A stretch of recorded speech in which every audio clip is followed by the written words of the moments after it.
Bonsoir à tous. Je suis ravi de vous voir présent ce soir à l'université. Merci beaucoup à l'université de proposer cet espace, non pas pour une conférence, mais plutôt pour une discussion amicale. Donc merci à tout le pôle de la communication, Yves, pour ce propos introductif. Et puis voilà, tous ces étudiants, aussi jeunes que vous êtes, sur les bancs de l'université. Voilà, je ne vais pas vous faire une présentation académique. Vous n'avez pas en face de vous un professeur, loin de là. Au contraire, ça sera un peu plus disruptif. À commencer par la première question, en fait, c'est la question qui tue. Alors, la petite anecdote, c'est qu'il y a un mois, je suis au marché de la Moselle, j'ai 2 sacs à cabas, plein de fruits, plein de légumes. Et puis, je suis en train de dire, les avocats, ça c'est trop mûr, ça c'est pas assez. Bref, le temps s'éternise, la maraîchère me fait des yeux ronds. Et tout d'un coup, j'entends dans la foule, eh oh Mathieu, quoi de neuf? Bon, alors là, je regarde la personne droit dans les yeux, en fait, elle me dit pas grand-chose, je suis pas du tout physionomiste. Donc, je tente ça va, en fait, c'est cool. Et toi, ça gaze le travail? Bon, je pose 2-3 questions, et puis je commence enfin à cerner la personne que j'ai en face de moi qui, lourdement, repose la question, en fait, alors quoi de neuf? Que répond à cette question-là, quoi? Parce que tous les jours sont neufs, en fait, que tous les jours sont différents, et en même temps, tous les jours sont assez ressemblants aussi. Bref, une discussion inutile s'engage, quoi. Et puis plus récemment, au marché, cette fois-ci du Ducos, mais c'était pas avec toi, Hubert, mais... Voilà, une autre question du même style, en fait, qui est de dire alors, en fait, c'était comment cette expédition, quoi? Donc là, ça se passe un peu différemment dans ma tête, c'est-à-dire que j'ai tous les rouages qui se mettent en marche, là. Ça commence à fumer, j'ai plein d'idées, d'images, de sensations qui me viennent à l'esprit, si bien que je suis vraiment prise au dépourvu. Je ne sais pas trop quoi dire. Et puis, je trouve une échappée. Je dis, mais tu sais quoi? Il y a une conférence qui a lieu à l'université. C'est jeudi soir, en fait. À 18h, si tu es libre, bah viens, en fait, tu sauras, quoi.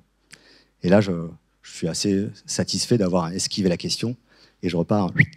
Voilà. Sauf que là, ce soir, avec vous, je suis au pied du mur, hein, du tableau noir, là, et je me retrouve en fait dans la même situation qu'il y a un an, quasiment jour pour jour, où je partais, en fait. Il y a un an, jour pour jour, à la veille de mon départ de Calédonie pour la Polynésie française. Et donc là, il faut faire ce pas en avant. Donc voilà, je vous demanderai juste 2 choses pour la suite de l'exposé. C'est la première, d'être indulgent, parce que je suis rentré il y a que 1 mois, 5 semaines. Et donc, je pense que je n'ai pas encore la hauteur de vue pour bien comprendre toutes les dimensions de cette expérience. Voilà. Peut-être que j'en saurai plus dans quelques mois. Il faudra en refaire une conférence, puis vous pourrez juger si le vin a bien vieilli. Et la deuxième, donc, si vous avez des questions, posez-les toutes. Mais s'il vous plaît, pas les questions qui tuent. Voilà. Donc, j'ai ici des mentors. Là, je vois Guénolé, Catherine, etc. Bref, quand on fait un exposé, une conférence, il faut faire passer un message. Et comme j'ai peur de l'oublier, je le fais marquer tout de suite, là. Ce message, en fait, il me ressemble pas mal. En tout cas, il me ressemblait pas mal. Voilà, tout le monde veut sauver la planète, mais personne ne veut descendre les poubelles. C'est-à-dire, en fait, qu'on est tous pleins de convictions, d'entrain, de projets fous. Voilà, de dire, je vais faire ça, je vais changer le monde. Et puis, en fait, quand il s'agit de faire un petit effort, lever le petit doigt, il n'y a plus personne, quoi. Voilà, et donc cette situation, eh bien... je l'ai vécu, je l'ai vraiment senti être dans cet état-là. Et si j'ai un message à vous faire passer ce soir, en tout cas c'est aussi mon message, c'est engageons-nous en fait. Engageons-nous pour préserver cette planète, engageons-nous pour davantage d'humanité, faisons le pas en avant pour l'action. Voilà. Si vous pouvez garder ce message en filigrane pour le reste de l'exposé, ça serait super. Et puis si vous oubliez, j'aurais plaisir à tenter de vous le rappeler, quoi. Donc c'était quoi ce projet en quelques mots? Qui s'appelle donc Kimoa Kiteko Pape, c'est du Paumotu, c'est la langue des Tuamotu en Polynésie française. Ça veut dire aller à l'encontre d'un courant lorsqu'on remonte une passe. Donc ce projet, il visait de vivre seul sur un temps long, sur un atoll inhabité du Pacifique Sud, pour observer un environnement qui est tout à fait extraordinaire, bien qu'il ne soit pas intact, et puis témoigner, comme je fais ce soir avec vous et dans d'autres supports, pour montrer que ce milieu en fait a besoin probablement qu'on l'aide à minimum la protéger, sinon à le permettre de repartir. Voilà en 3 mots, donc la conférence pourrait s'arrêter là. Merci beaucoup à tous, je vous souhaite une bonne soirée. Non, je prolonge un petit peu, mais vous pouvez m'arrêter dès que c'est trop long. Voilà une autre question. Alors ça, c'est pas une question qui tue, parce qu'elle a le mérite d'être fondamentale et d'être précise. Pourquoi? Pourquoi tu es parti si loin? Pourquoi tu es parti si longtemps? Et pourquoi tu pars si seul? Donc il y a plein de questions en fait. Est-ce que c'est parce que c'est la crise de la quarantaine. Je crois que c'est ce que espérait ou pensait ma femme à ce moment-là. Est-ce que, je sais pas, tu te lances un défi, un challenge, je sais pas, tu veux prendre le large par rapport voilà, à cette vie-là. Enfin, c'est quoi la question au fond, quoi. Alors, j'ai plusieurs réponses. La première, je pense qu'on le vit tous ici, c'est la routine, quoi. On est tous pris dans la routine, et dès lors que j'ai reposé le pied sur le caillou, elle s'est aussi imposée à moi. La spirale est là, et c'est bon d'en sortir quand on peut. C'est extraordinaire de s'extraire, on va dire de la matrice, en tout cas de la société, pour reprendre un peu ce recul-là. Mais c'est pas ça qui justifie le fait d'être parti. Ça, c'est un peu du pipeau, mais quand même. Il y a aussi à contre-courant. À contre-courant, l'idée, c'était à contre-courant d'une société qui prône finalement l'apparence. Voilà, le costume, la chemise, le rôle qu'on joue, en fait un peu ras-le-bol de tout ça, en fait, d'être toujours dans des boîtes et dans des... Je voulais vraiment essayer effectivement de changer, d'aller à l'encontre de cette apparence, peut-être me mettre à nu, au sens propre et figuré, j'en sais pas, mais aussi de vivre à contre-courant d'une société de consommation, d'une société hyper matérielle, d'une société qui prône aussi la sécurité au point de s'interdire de faire autre chose. Bref, je voulais finalement changer. Le troisième point qui m'importe aussi, c'était des convictions que je ne pense pas avoir perdues complètement, mais qui se sont peut-être un peu ternies. Alors si je prends la phrase de Saint-Ex, que vous connaissez certainement, « sentir en posant sa pierre que l'on contribue à bâtir le monde », mais à mon humble échelle, c'était me dire qu'est-ce que tu peux faire concrètement avec tes mains ou avec ta cervelle, en fait, pour essayer à ton échelle de changer un peu les choses et de participer à cette construction-là. Et enfin, et c'est peut-être ça le plus important, c'était aussi pour retrouver l'enfant, celui qui nous habite, celui qui s'efface parfois. Et ouais, donc c'était une façon un peu de... J'en suis ému encore. Bref, de revenir finalement à des choses de l'enfance, des choses qui m'ont animé. Voilà. Donc en fait, je suis parti pour toutes ces raisons-là, mais je suis parti en fait pour aucune d'entre elles. Comme le résume bien Nicolas Bouvier, finalement, le voyage, il se passe de tout motif, quoi. Je suis parti parce que j'ai senti que c'était le moment de le faire, que c'était comme une étape dans mon développement personnel. Il fallait que je le fasse, en fait. Après, on peut trouver toutes les excuses du monde pour être parti, mais finalement, c'était ça. Donc en résumé, vous posez la question « Pourquoi tu es parti ?» Je vous répondrai « Et pourquoi pas ?» Allez, quelques éléments de contexte. Je vous assure, après, on va parler un peu de l'expédition, mais c'est important que vous ayez, comprenez en tout cas le cheminement qui est dans cette petite cervelle. Les nouvelles du monde. Donc, on reçoit tous les jours, effectivement, une litanie de chiffres qui sont plus catastrophiques les uns que les autres, qui sont en fait assez décourageants. Et moi, ça me fout le bourdon, quoi. Parce que ces chiffres, c'est pas des opinions, en fait. C'est des faits, c'est des publications scientifiques. C'est relayé par des organisations intergouvernementales comme les Nations Unies ou l'IBES. Bref, c'est des choses de qualité. Et en fait, ils sont là. Et lorsqu'on ouvre les nouvelles, ne serait-ce que ce matin, en quelques secondes, on reçoit plus de malheurs et de dommages qu'une vie entière suffirait à soigner, en fait. Et donc, on se retrouve dans un état d'impuissance phénoménal. Voilà ce qui nous arrive, et on est incapable, en fait, à notre échelle, de se dire comment je fais, quoi. Et donc, pour moi, ça engage souvent, enfin, ça entraîne souvent, soit carrément la déprime, soit plus facilement le déni, quoi, en fait. D'autant plus qu'il y a d'autres urgences qui s'imposent à nous. Clairement, en fait, je veux dire, il va falloir payer le loyer à la fin du mois. Donc, avant de penser à la fin du monde, peut-être qu'il faudrait boucler la fin du mois. Il y a quand même cette notion d'économie. Et donc, au lieu de parer aux priorités, on part au plus urgent, en oubliant, en fait, l'horizon, on va dire. Voilà. Et donc, cette science que j'aime, je suis d'une formation scientifique. Voilà, comme disait Yves, on est tous un peu zinzin dans le domaine. Mais voilà, j'aime la science parce qu'on en a vraiment besoin, d'autant plus aujourd'hui, quand on voit la qualité de l'information, on se dit c'est quand même bien qu'elle soit une information fiable. Mais cette science, elle a pour objectif de fournir des chiffres, en fait, des faits. Et finalement, c'est un plat froid, en fait. Je veux dire, la science, pour moi, et les chiffres ne font pas nécessairement vibrer les gens. Ils ne vont pas créer, en fait, comment dire, Attends, je vais peut-être passer à des possibles d'après. Ils ne vont pas créer finalement d'émotion, quoi. C'est-à-dire quelque chose qui va vraiment vous mettre en mouvement, quoi. Et pour moi, face à ce constat-là, en fait, ça fait 20 ans que les scientifiques tirent des sonnes d'alarme, et même davantage, en fait. Et grosso modo, il ne se passe pas grand-chose. Et je n'ai pas l'impression que la situation aujourd'hui soit meilleure que celle de l'année dernière. Donc ce que je pense, c'est qu'il faut l'incarner, cette science-là. La garder objective, certes, mais lui donner, en fait, une histoire, en fait. La vivre. Et c'est un peu l'idée du projet. C'est de se dire que la prise de conscience qui engage à l'action, elle passe par le cœur. Ça, c'est effectivement un peu mon leitmotiv, quoi. Et donc cette histoire, c'est une histoire, celle que je vais vous raconter maintenant, enfin. C'est une histoire qui se veut vraie, qui est sensible. Enfin, c'est pas qui se veut vraie, qui est vraie. Je vous jure, je suis parti là-bas.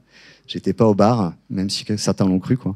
Et voilà, c'est une histoire sensible. C'est une histoire en fait où j'ai quitté ma famille, les amis. J'ai abandonné une situation confortable. J'ai démissionné de mon travail. Je suis allé m'exposer finalement dans une situation de vulnérabilité sur un atoll paumé parce que je voulais vivre aussi ce qu'endure cet atoll dans ma chair. Voilà. Je voulais à la fois le mesurer, etc., mais je voulais aussi en fait le ressentir. Voilà un petit peu finalement ce qui explique, et j'en arrêterai là, je vous promets en fait cette longue introduction. On va maintenant passer à une jolie carte qui présente ces îles qui sont vraiment merveilleuses au cœur du Pacifique, donc les Tuamotu, un archipel de 1700 km d'est en ouest, 76 atolls. C'est quasiment un quart des atolls mondiaux qui sont présents en Polynésie française, et le mien est l'un de ceux-là, enfin le mien. Je n'ai pas encore acheté des droits, il faudrait que je discute avec les propriétaires fonciers. Celui sur lequel j'ai été accueilli, en fait, il est sur la carte, mais je tairai le nom ce soir, et il est loin. Alors pour le mesurer, c'est que l'atoll le plus proche, le village, comme on l'appelle, il est à 4 heures de navigation avec un potimarra, c'est un bateau rapide qu'utilisent les pêcheurs. 4 heures aller, donc ça veut dire 8 heures. Donc si un pépin, vous savez qu'il vous faudra 8 heures pour rejoindre le village. Et puis si le temps est mauvais, ça sera le double de temps. Donc, à ce moment, ce n'est pas 8 heures, c'est 16 heures. Ok, sur ce, j'appelle la cellule de coordination des secours en mer. S'il y a un pépin, s'il y a une urgence vitale, il y a d'autres solutions. Oui, un hélicoptère. Il décolle de Tahiti, mais c'est trop loin, donc il faudra qu'il se pose en fait pour refueler, pour remettre du carburant. Donc il faut au moins 3 heures. Il faut aussi déblayer une piste pour qu'il puisse atterrir. Ouais, t'as pas vu la végétation qu'il y a là-bas. Et voilà, donc il faudra 4-5 heures minimum pour faire l'aller-retour avec un hélicoptère. D'accord. Et enfin, j'appelle la petite commune, le village, pour savoir qu'est-ce qu'ils ont là-bas comme étal médical. Bien sûr, il n'y a pas de médecin, il n'y a pas non plus d'infirmier ou d'infirmière. Il y a une aide-soignante, qui est géniale, mais elle a, sur ses étagères, peu de médicaments par rapport à ce que moi, j'ai emporté dans la cantine, quoi. Alors, quand on a mis tout ça, en fait, juste cet aspect, en fait, urgence, là, on mesure vraiment ce que c'est, en fait, une telle expédition, et que cette autonomie, pour qu'elle se fasse bien, en fait, il faut vraiment la préparer, au risque d'y laisser des plumes, voire un peu plus, quoi. Voilà, donc c'est des choses en fait qui m'ont quand même pas mal habité pendant les préparatifs. Les préparatifs qui est quand même en fait une phase assez excitante, parce que les préparatifs c'est déjà... je vois déjà ma fille qui bâille. Tu me dis, il est ainsi. Ok, quand je la vois s'allonger, j'arrête, je promets. Voilà, donc si vous voulez, les préparatifs, c'est excitant parce qu'en fait c'est déjà la projection. On est déjà dans le rêve lorsqu'on imagine s'installer là-bas. Et ces préparatifs, je les ai guidés par 3 idées. Mon état d'esprit, on était au premier rang, c'est pour ça. C'est d'abord que, mais j'essaie pas de vous vendre ça, hein, c'est ma philosophie, c'est qu'une vie sans risque ne vaut pas la peine d'être vécue. Alors c'est un peu radical, mais ceci dit, je vois Paulo Coelho qui pense la même chose. Plus joliment, si vous pensez que l'aventure est dangereuse, essayez la routine, elle est mortelle. Moi, je partage pas mal cet avis-là. Et donc, je me dis, en fait, j'aime bien sortir de ma zone de confort, avoir des défis, avoir des challenges, ne pas être planqué, mais aller au-devant. Donc, ça me correspond bien. Dans mes préparatifs, j'étais poussé par cette volonté. Le deuxième, c'est que j'avais envie de vivre sur place et pas d'être dans un mode survie. C'est-à-dire, j'avais pas envie de partir à poil avec un couteau et me dire débrouille-toi. Parce que ça, c'est possible, en fait, mais c'est la vraie galère, en fait. C'est que de matin au soir, on est en mode survie, c'est de la souffrance permanente. Or, moi, j'y allais, en fait, pour vivre la vie de l'atoll, en fait. Je voulais vraiment me fondre, l'observer, l'étudier. Bref, ceci méritait donc du matériel. Et enfin, la dernière phrase, dont je reparlerai plus tard, c'est celle qui rappelle en fait la réalité. Hein. C'est bien de vouloir faire plein de choses, mais il faut aussi imaginer le pire, quoi. Voilà. Donc c'est ce que j'ai fait avec des médecins dont je parlais tout à l'heure et un infirmier. Les préparatifs, ils passent basiquement par quels vont être tes besoins sur place. Donc, je les illustrais par la pyramide de Maslow, qui est voilà, assez académique, mais qui a le mérite de présenter les choses simplement. Au plus bas de la pyramide, tout en bas, c'est l'essentiel. Si on n'accomplit pas ses besoins physiologiques, c'est-à-dire manger, boire, respirer, c'est terminé en quelques heures, enfin en quelques minutes ou en quelques jours. Le deuxième étage, la sécurité et la protection, c'est aussi en fait indispensable. Même si vous pensez à n'importe quel organisme, que ce soit un crustacé, un mammifère, un lézard, il va toujours chercher à s'hydrater et à manger et à se planquer, en fait. Il va chercher un refuge, il va chercher un interstice, etc. Donc, je veux dire, au fond de nous, on a vraiment ce besoin d'avoir une tanière, en fait, un endroit où on se sent un minimum à l'abri, quoi. C'est-à-dire que dormir seul, immobile, nu sur la plage, ça va 1 ou 2 nuits, en fait, mais en fait, on se sent quand même tellement fragile D'ailleurs, il y a des histoires avec des crabes de cocotier qui peuvent planter leurs pinces dans la jambe. Et le troisième étage de la pyramide, qui a priori se veut donc moins prioritaire que les deux précédents, c'est l'amour et l'appartenance. Alors là, vous pourrez me dire, bon, bah, t'es sympa Mathieu, mais ça, c'est comme, c'est la cerise sur le gâteau, quoi. C'est bien d'être amoureux ou d'être aimé. Bah, en fait, je vous dirais pas tant que ça, parce qu'honnêtement, sur un temps long, je pense que si vous n'avez pas, si vous sentez pas aimé, si vous n'avez pas, pardon. Merci Guéno. Bref, ça fait partie en fait des indispensables pour, il me semble, pour tenir bon. Et puis il y a d'autres étages de la pyramide que j'ai pu tutoyer en fait. On en parlera plus tard dans l'exposé si vous souhaitez, qui sont en fait importants. Pardon, je reviens en arrière. Voilà. Et pardon, et ces préparatifs, zut, là je suis allé trop devant. Je les ai organisés. Alors tout ça c'est bien propre. Hein, j'ai fait un beau diaporama, mais ça s'est pas du tout passé comme ça. Hein. Soyez bien clairs. Ça c'est a posteriori. J'essaie de trouver un fil logique. C'était un vrai boxon pendant 18 mois. Je pense que la famille pourra en témoigner. Mais globalement, en fait, j'ai quand même compris qu'il me fallait des connaissances. Parce que partir sans connaissance, ça arrive, ça s'appelle un naufrage. C'est aussi douloureux, en fait. Hein. C'est-à-dire que s'adapter à un truc qu'on ne connaît rien, il y en a qui l'ont fait. Il y a un Suisse qui est parti 1 an au Tonga, il s'en souvient encore. C'est faisable, mais encore une fois, c'est vraiment juste l'horreur, en fait. Moi, je n'ai pas envie de vivre l'horreur. Donc ces connaissances, elles sont nécessaires, mais elles ne sont que théoriques. Et ce qui est vraiment intéressant, c'est l'expérience. C'est l'étage d'en dessous, c'est-à-dire que c'est la connaissance qui est mise à l'épreuve du terrain, quoi. Est-ce que ce que j'ai appris, en fait, est réel, en fait? Et généralement, on voit qu'il y a un gros gap. Donc, expérimenter, c'est bien. Et enfin, il faut du matos, quoi. Un minimum, un couteau et une allumette.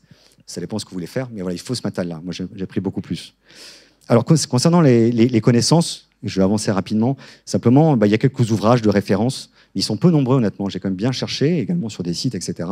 Ce n'en est que quelques-uns. Il y en a d'autres qui sont à la fois, si vous voulez, des aventures, on va dire, de marins, de Robinson, mais aussi des guides sur la faune et la flore, des organismes que je pourrais manger pendant les mois où je serai là-bas. Bref, dans ces connaissances, il y a aussi des collègues, par exemple, de la CPS, où j'étais précédemment, mais il y a aussi des amis océaniens de Wallis et Futuna, de Nouvelle-Calédonie, de Polynésie française. Voilà. Et puis j'avais aussi, ça fait 25 ans qu'on vit dans le Pacifique, donc je savais quand même débourrer une coco et pêcher un poisson, heureusement, mais voilà. Donc il y a ces connaissances-là, en fait, et encore une fois, elles sont indispensables. Il y a aussi des gens qui sont d'ailleurs ici, là, qui sont des militaires retraités, qui ont travaillé dans des conditions très difficiles et de survie, et qui m'ont donné des outils précieux, en fait. Parce qu'il y a des fois où ça peut être quand même dramatique, il faut les bons réflexes.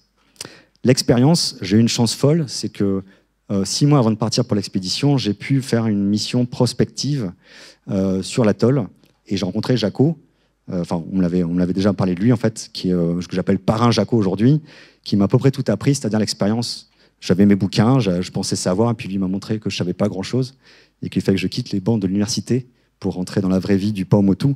Voilà, donc fumer un poisson, saler un poisson, connaître les espèces qui sont ciguatériques ou pas. Un poisson toxique pour moi, gratteux, c'était à la fin de l'expédition. Parce que je ne pouvais plus manger ni de poisson, ni de crabe, ni de mollusque. Terminé, quoi. Donc l'erreur, elle était quand même, genre, avant de tirer le poisson, le pêcher, je réfléchissais à l'espèce, quoi. C'était pas... Voilà, donc des choses essentielles, en fait, les plantes aussi. Voilà, ça a été 10 jours extraordinaires où du matin au soir, il m'apprenait tout ce qu'il avait appris lui, enfant, sur l'atoll. Voilà effectivement les expériences. Les expériences, elles sont aussi dans celle du montage et démontage du Faré. Donc je remercie Frédéric et toute l'équipe ici qui a su effectivement, qui a eu l'ambition de me dire en fait, il faut que tu sois bien, il faut que tu puisses bosser, on va faire quelque chose de costaud, on va le surélever parce que s'il y a une submersion, il faut qu'il soit quand même à un niveau assez haut au-dessus de l'eau, ce qui arrive. Il y a des vagues qui traversent complètement l'atoll de part en part. Le moto sur lequel j'étais, c'est 1,50 m, hein, ici, là. Il y a des vagues qui font 4 mètres, donc on comprend vite en fait ce qui ne peut arriver. Bref, on a pu construire pendant des mois, je pense que toute la famille en a profité, n'est-ce pas Julie, mais également les voisins, enfin les enfants, enfin il y avait la poussière partout, du bordel. Le soir et le week-end, c'était sympa. Et voilà, c'est toute une bande de copains qui sont là. D'ailleurs, voilà, David, Yves, Marine, enfin bref, ma femme, Lila aussi. Bref, tout le monde était là et c'était chouette. Il y a aussi le dessinateur, c'est la bestiole que vous voyez en bas à gauche, qui est vraiment l'outil capital, quoi. Parce que sur l'atoll, bien sûr, il n'y a pas d'eau douce, il n'y a pas d'eau superficielle, et il est tellement bas qu'il n'y a même pas d'eau en fait, dans le sol. Ils m'ont dit, c'est pas la peine de chercher, l'eau, elle est saumâtre. Donc sans dessal, il reste les cocos vertes, c'est bon à boire, mais au bout de quelques jours, quelques semaines, bref, je vous passe les détails. Voilà, donc les préparatifs, c'était aussi du matériel basique, mais c'était également des connaissances scientifiques. Donc là, je remercie notre ami Wilfried qui essaie de se cacher à l'avant-dernier rang, mais il m'a invité sur son îlot à Isier, Je dis son îlot parce qu'il a quand même passé un certain nombre de soirées pour apprendre à identifier et capturer les rats qui sont les principaux prédateurs des oiseaux et de tout un tas de faune et aussi de flore. Voilà, donc c'était extra de pouvoir apprendre à ses côtés un peu l'écologie du rat, mais aussi l'identification et même on a pu savoir quel goût ça avait un rat bien cuisiné au curry. Un souvenir émouvant. Puis également un autre collègue, Maxime, là, qui lui m'a montré comment utiliser une sonde de température et de hauteur de vague, en fait, comment le placer dans le lagon, comment décharger les données et les comprendre. Il y a également plein d'autres collègues, Eric, enfin beaucoup d'amis effectivement, et de collègues de l'IRD qui m'ont donné un précieux coup de main ici également en Polynésie française. Voilà, donc tous ces savoirs, ils étaient impératifs pour que je puisse mener à fin mes travaux. Et enfin, et pour finir, il y a l'essentiel, les soins. Donc j'étais entouré là, d'Audrey et puis Laurent, médecin urgentiste et médecin généraliste, et puis également un ami infirmier militaire, qui aussi a l'habitude de travailler seul sur un bateau avec 100 gars. Il faut savoir faire de tout, en fait, quand on est là-bas. Bref. Et donc, ça a été effectivement extrêmement enrichissant. On a balayé les 56 problèmes qui pouvaient m'arriver avec systématiquement un comportement ou un médicament. Voilà. Donc, j'ai appris là-bas à me suturer. Et j'avoue que ça m'a un peu refroidi. Je me suis dit, surtout, tu te blesses jamais, quoi. J'ai failli tourner de l'œil. J'avais oublié mes vieux cours de dissection. Et enfin, et je ne vais pas m'étendre dessus parce que ce n'est pas passionnant, sinon s'il y avait des questions, en fait, mais il y a du matériel. J'avais beaucoup de matériel, j'ai pris 1,7 tonne, 14 mètres cubes, dans laquelle il y avait le faré, il y avait des cuves, il y avait des bâches, il y avait des boutes, mais les essentiels, ils sont plutôt là. Il faut des couteaux, il faut des haches, il faut un boîtier satellite pour communiquer en cas de pépin ou avec la famille, du feu, des compas, de quoi pêcher. Et bien sûr, ce qui est essentiel, ce n'est pas un exemplaire. C'est 3 fusils harpons, c'est 5 flèches, si j'en perds une, c'est 3 ou 4 couteaux sabre d'abattis, c'est une hache, bref. On fait attention, si vous partez avec une seule allumette, ça va être aussi compliqué. Voilà, alors je m'aperçois que je vais vous passer un petit film de quelques minutes maintenant, ça va me permettre de me reposer un petit peu. Et simplement ce film, vous allez dire, mais c'est bizarre, parce qu'il y a des images, là, comment il a fait Mathieu. Alors, je vous assure que j'étais bien seul sur l'atoll, mais il y a une équipe de cinéma qui est venue, enfin de télévision, une semaine à mon arrivée et une semaine à mon départ.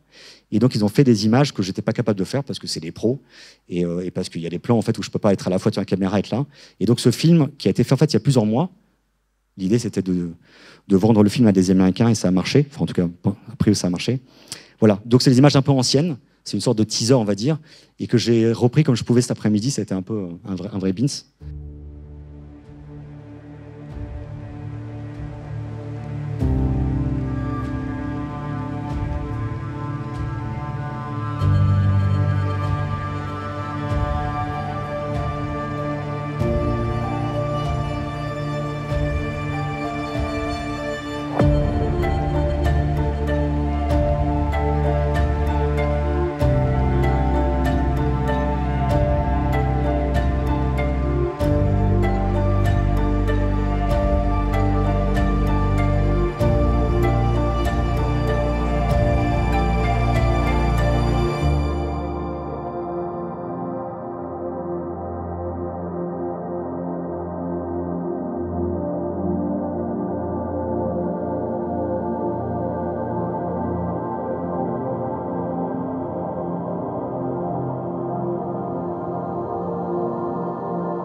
Là, c'est la danse de la pluie, là, putain.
Voilà, donc ça vous donne en tout cas une idée illustrée en fait, à quoi ça ressemblait. Après, c'est du cinéma, donc forcément, c'est aussi romancé. Mais il y a aussi des moments voilà, de grand bonheur et de peine que j'ai vécu et qui traduisent pas trop mal ce teaser, je trouve. Voilà, donc il y a 3 dimensions dans ce projet-là. L'une qui concerne plutôt l'aventure, la survie. Quand je dis la survie, c'est plutôt la vie sur l'atoll.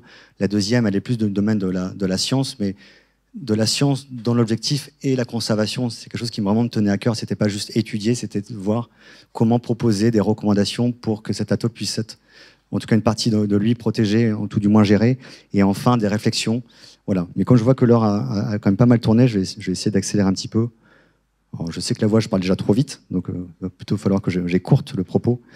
Voilà, donc l'aventure et la survie, peut-être, je vais aller le plus rapide là-dessus, vous me poserez des questions si vous le souhaitez. C'était un mélange, on va dire, d'excitation et de prévoyance. L'excitation parce que c'est quand même génial de vivre comme Robinson, en tout cas c'est un rêve de gamin, d'avoir sa cabane, de pêcher le poisson, de le faire flamber, c'est quand même assez extraordinaire. Ça offre une sacrée satisfaction en fait, de pouvoir vraiment se débrouiller dans la nature, on va dire. Voilà, c'est aussi explorer ses alentours, augmenter son périmètre un petit peu, c'est assez extra.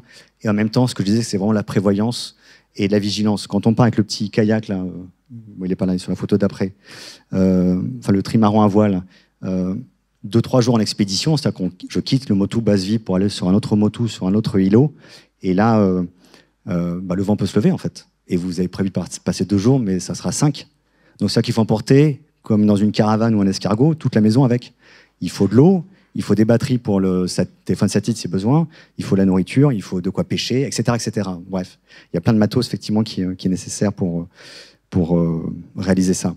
Et puis cette aventure, eh bien, elle prend aussi tout son sens lorsqu'on reste sur un temps long. En fait. C'est-à-dire que le côté d'une harmonie, en fait, d'une communion avec l'environnement, il a lieu, enfin en tout cas moi il s'est passé au bout de, je sais pas, peut-être 2 mois à peu près. Ouais, on sent vraiment en fait c'est imprégné, c'est assez génial. Voilà, je passe rapidement encore une fois peut-être pour laisser du temps à vos questions. C'est plutôt des photos suggestives. Donc le titi, vous l'avez peut-être aperçu sur le film, c'est cet oiseau qui paye pas de mine, mais j'ai quand même fait une belle photo en trouvant une feuille de palmier qui était jolie derrière lui. En fait, c'est un oiseau qui est extraordinaire parce qu'il a 30 millions d'années, ce qui est pas rien. Et donc, il arrivait en Polynésie alors que Tahiti et Moorea étaient sous l'eau, n'existaient pas, et que les Tuamotu étaient une chaîne de montagnes, en fait. Donc ça donne un peu une idée, en fait.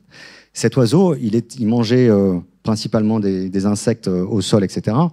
Et il s'est adapté en mangeant également du nectar dans les fleurs. Donc il a une écologie complètement phénoménale, enfin fantastique, pardon. Et puis il est sympathique. Pourquoi il est sympathique? Parce que quand on marche sur une plage comme ça d'un motu, les oiseaux, la plupart, ils s'envolent, ils se barrent le plus loin possible. Alors, chemin faisant, on se connaît mieux avec les oiseaux, on se côtoie, donc il y est resté aussi. Mais le titi, c'est le seul qui a le culot de venir carrément à moi, c'est-à-dire ici au pied, alors que j'étais un inconnu pour lui, parce que c'est un oiseau qui est très territorial, et même s'il fait que 40 grammes et qu'il mesure que 17 cm, eh bien, il est capable de vous expliquer que ici c'est son territoire, et qu'il va falloir peut-être à un moment lever le camp, quoi. Voilà, donc il fait ti, ce qui explique le nom Pomotu.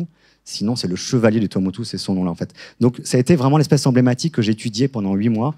Et j'ai étudié toutes les menaces qui pesaient sur cet oiseau, donc notamment les incendies lorsque les copraculteurs nettoient les forêts lorsqu'ils viennent sur l'atoll, ou encore les rats. Certains motus sont damés de rats, des espèces rats noirs et rats polynésiens pour notre ami Wilfried. J'en ai pas vu d'autres, a priori. Et puis aussi de comprendre également son habitat, puisqu'il vit également sur la zone, on l'a vu, sur la zone de plage qui est elle-même soumise à des processus d'érosion, en fait. Et donc, j'ai étudié vraiment un peu tout l'écosystème autour de lui, y compris le récif. Donc là aussi, je vais aller rapidement sur cette partie qui sont... donc j'espère vous parlez tous ici le tahitien. Donc c'est quels sont les résultats. Et là, vous avez effectivement en arrière-plan l'atoll, et dans lequel vous pouvez apercevoir, et c'est pas exhaustif, en tout cas, les trajets que j'ai pu faire en bateau, donc quelques centaines de kilomètres finalement, sur cet atoll qui est très grand. Hein. C'est un atoll qui fait 600 km² environ, un peu plus. Donc, il fait 6 fois la taille de Paris. On peut mettre l'île de Tahiti à l'intérieur de l'atoll. Bref, voilà, c'est un grand atoll. Et donc, ces résultats, en fait, puisque vous avez compris qu'il y avait quand même vraiment un objectif d'une observation de cette nature, juste quelques-uns, on va dire, parlants. Vous avez vu sur les images sous-marines tout à l'heure que les coraux étaient vraiment blancs. Malheureusement, la plupart sont morts. La plupart des coraux qui avaient blanchi n'ont pas récupéré. Voilà, donc j'ai vu sous mes yeux, et ça m'a vraiment affecté d'ailleurs, un tiers des coraux, effectivement, mourir. En quelques semaines, ça arrivait au mois de mai, de juin l'année dernière. Il y avait une vague de blanchissement en fait qui a traversé la Polynésie française notamment, mais pas que. Et ça a durement impacté des atolls qui sont déjà à des températures hautes. Et j'avais placé une sonde que m'ont prêté mes collègues de l'IRD Nouméa de température et qui a pu effectivement confirmer. Donc en vert, vous avez la température et on s'aperçoit que sur environ 5 semaines, l'eau est montée à plus de 30 degrés, quasiment 31 degrés à 6 mètres de profondeur. Donc c'était carrément, en fait, c'était la marmite, quoi. Voilà. Et donc ceci explique effectivement ce phénomène de canicule sous-marine qui a un impact très sévère sur d'abord l'habitat, mais aussi la faune qui est inféodée, quoi. L'érosion aussi, puisque j'ai traversé une tempête qui était assez violente, même bien que soudaine, mais aussi des coups de vent, comme on dit ici. Et on s'aperçoit finalement qu'un littoral peut largement changer. Donc ici, vous avez des dates différentes, par exemple une même plage. Et on voit en l'occurrence que le sable vient s'accumuler. On parle d'accrétion ou d'engraissement de la plage. Bref, donc c'est plutôt bon signe là. Mais à l'inverse, sur un petit coup de vent qui avait eu lieu, eh bien là, on voit en fait le profil de plage. Bon, je ne rentre pas dans le détail des courbes, mais autrefois, la plage, le profil, c'était la courbe bleue, et après un coup de vent, c'est-à-dire jusqu'à 4-5 heures de vent, il y a déjà 15 ou 20 mètres cubes de sable qui sont partis en fait juste sur le transect orange. Donc en fait, il faut voir que c'est des centaines de tonnes en fait qui sont déplacées comme ça. Voilà. Et quand on est sur un tout petit motu qui fait quelques hectares, on s'aperçoit en fait que le faciès peut changer très rapidement. L'autre résultat majeur, et malheureusement, il était quand même assez ouais, enfin, il m'a pas mal attristé aussi, c'était le fameux Titi, cet oiseau, donc endémique sur la planète. Il n'existe que sur quelques îles au Tuamotu. On comptait 180 effectifs en 2003 en fait sur l'atoll, et j'en ai compté que 65. Et pourtant j'ai compté, je suis retourné plein de fois. J'ai fait un travail que mes prédécesseurs avaient pas fait, ils n'avaient pas ce temps-là. Malheureusement, cette espèce, effectivement, elle est vraiment en déclin sérieux. Voilà, donc il fallait aussi le montrer. En fait, peut-être qu'elle va passer dans le statut dégradé. C'est peut-être une espèce qui est déjà en voie d'extinction. Il est peut-être imminent. En tout cas, cet oiseau, encore une fois, c'est pas tant l'oiseau, bien que cet oiseau est assez extraordinaire, c'est que cet oiseau, en fait, son écologie, le motu, c'est son habitat, et lorsque l'oiseau disparaît, en fait, c'est souvent que le motu se porte mal, parce qu'il est incendié, parce qu'il est érodé, parce qu'il y a des rats, ou il y a des perturbations d'origine humaine. Voilà, donc ça, c'est pour juste quelques aperçus. Donc il y a des publications qui vont être écrites, il y en a 3 scientifiques, un rapport sur lequel je m'échine matin et soir dessus. Bref, il y a des choses qui vont sortir là. Le côté sympathique, au-delà de la science, c'est l'observation, parce qu'en fait, je me suis retrouvé immergé H24 dans l'univers des oiseaux que je connaissais peu. Je suis formation de poissonnier et pas d'ornithologue. Et donc, c'était absolument génial, notamment les gigis qui étaient ma bonne compagnie. Elles sont quasiment toutes nées le 1er novembre, le jour où les hommes fêtent les morts. Et ben, c'était les œufs qui étaient posés partout sur les branches, comme extraordinaire. Hein. Cet oiseau pose un œuf en équilibre sur une branche. Alors, il faut imaginer qu'il faut poser l'œuf sur la branche, et après, il faut rester comme ça environ 30 jours. Voilà. Et à chaque fois que l'oiseau il décolle, on se dit, mais comment est-ce que l'œuf tient, quoi. Bref, voilà. Donc, c'est un miracle, effectivement. Et là, vous avez Jinko, puisque tous les gis commencent par un G, donc vous avez tous un prénom. Jinko, qui était ma voisine, elle est à côté du potager, qui se développe, et en fait, qui grandit à une vitesse folle. Je me suis dit, mais comment ça se fait qu'elle grandisse aussi vite? En un mois, je veux dire, les plumes partent, et on trouve, le duvet part, et on trouve déjà un plumage. Et donc, pour ça, j'ai observé Gisèle. Gisou pour les intimes. Et Gisèle, on la voit pas bien, la lumière pas très bonne, on la voit un peu en haut à gauche. Bref, je me suis aperçu qu'elle mangeait 4 poissons en 1 heure le matin. Je ne sais pas si vous voyez, c'est un poussin, quoi. Enfin, c'est la taille d'un œuf, ce poussin. Donc imaginez, vous avez à faire rentrer 4 poissons dans un œuf. Ben, Gisèle, elle y arrive, et tous les matins, c'est... Et donc vous comprenez en fait que l'urgence, c'est les plumes, parce que ça protège du froid, ça protège de la chaleur, et puis c'est aussi en fait de pouvoir s'échapper et pêcher par soi-même. Voilà rapidement un peu pour cet observatoire des oiseaux qui était finalement ma cabane au milieu de ce joli motu. Et enfin, la dernière partie de l'exposé qui concerne des aspects peut-être plus personnels. Donc là aussi, je veux dire, c'est juste une expérience qui est la mienne. Elle n'est pas forcément transposable et elle ne va pas forcément vous parler. Donc voilà, je la partage et faites-en ce qui vous plaît. C'est aussi ma façon de voir les choses. C'est que je trouve que l'aventure ou l'exploration, elle n'a pas de sens s'il n'y a pas du partage à la clé, en fait. Si c'est juste pour sa gueule, bah écoute, on va t'enterrer avec. Je trouve que ce qui est chouette, c'est quand même ce que j'essaie de faire avec vous ce soir, mais peut-être aussi dans un livre et d'autres supports, mais de témoigner en fait de ces endroits qui sont juste sublimes et qui méritent notre attention. Voilà. Donc ça a animé cette dernière partie de transmission. Je me suis amusé à finalement dessiner le cours du temps. Voilà. Donc ça, ce sont les mois que j'ai passés sur l'atoll, avec quand même, j'en ai pas parlé jusqu'à présent, en fait, l'éclair. Je pense que vous allez tous comprendre qu'il est situé au 13 mai. Et que ça a été effectivement très difficile pour vous. Et ça n'a pas été facile non plus à vivre à distance, d'autant plus que quand c'est arrivé, le téléphone satellite est tombé en rade. Et donc, c'était de communication en mode SMS, en mode dégradé. C'était vraiment très, très compliqué. Finalement, au bout d'un mois et quelques, j'ai pu revenir auprès de ma famille. Et c'était nécessaire et c'était chouette pour prendre une décision. Et je suis reparti début août. Donc, j'ai quitté pendant 6 semaines l'atoll. Voilà, donc ce cours a été interrompu. Donc, on pense que le temps s'écoule de manière linéaire. En tout cas, c'est un peu l'idée qu'on en a. Les jours ne durent que 24 heures et les mois, 30 jours. Ouais, sauf qu'en fait, sur l'atoll, ça ne se passe pas du tout comme ça, en fait. Il y a des journées qui en durent 36, il y en a d'autres qui en durent 4, en fait. Au début, c'était vraiment les jours qui ont suivi, quand les villageois m'ont déposé sur l'atoll, c'était une sorte de frénésie, en fait, d'activité, en fait. Et moi, j'avais déjà dans les pattes des mois de préparatifs. Donc, j'étais complètement KO. Bref, en tout cas, le temps s'est contracté, quoi. Et à l'inverse, sans entrer dans le détail, mais lorsque je suis revenu en septembre-octobre, là, tout d'un coup, on sent le temps long qui arrive. Les journées aussi s'allongent, en fait. Et là, on dirait, en fait, que ça va jamais finir, en fait. On ne perçoit plus le temps, quoi. C'est vraiment quelque chose d'assez...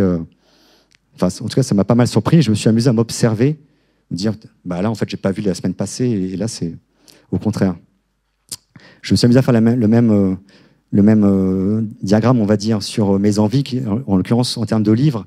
Je me suis amusé à m'observer que les premiers bouquins que j'ai pris pendant les semaines on va dire de mai jusqu'à juillet-août, c'était plutôt des bouquins d'aventure. J'allais tutoyer le sommet des Alpes avec Frison Roche ou des biographies en fait d'aventuriers de Henri de Montfray, de Paul-Émile Victor et que sais-je. Mais c'était ça qu'il me fallait, c'était aussi d'être toujours dans l'action, quoi. Et puis les mois s'écoulant, je suis allé plutôt sur des bouquins naturalistes où c'était des livres chouettes sur la faune, la flore, sur aussi l'évolution des espèces, etc. C'est qu'un extrait, il y a beaucoup plus de bouquins que ça.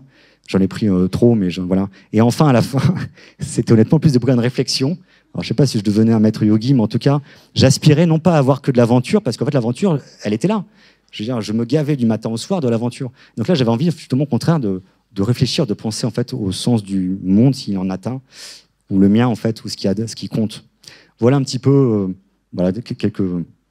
quelques partages comme ça de façon dont je me suis senti pendant ces mois.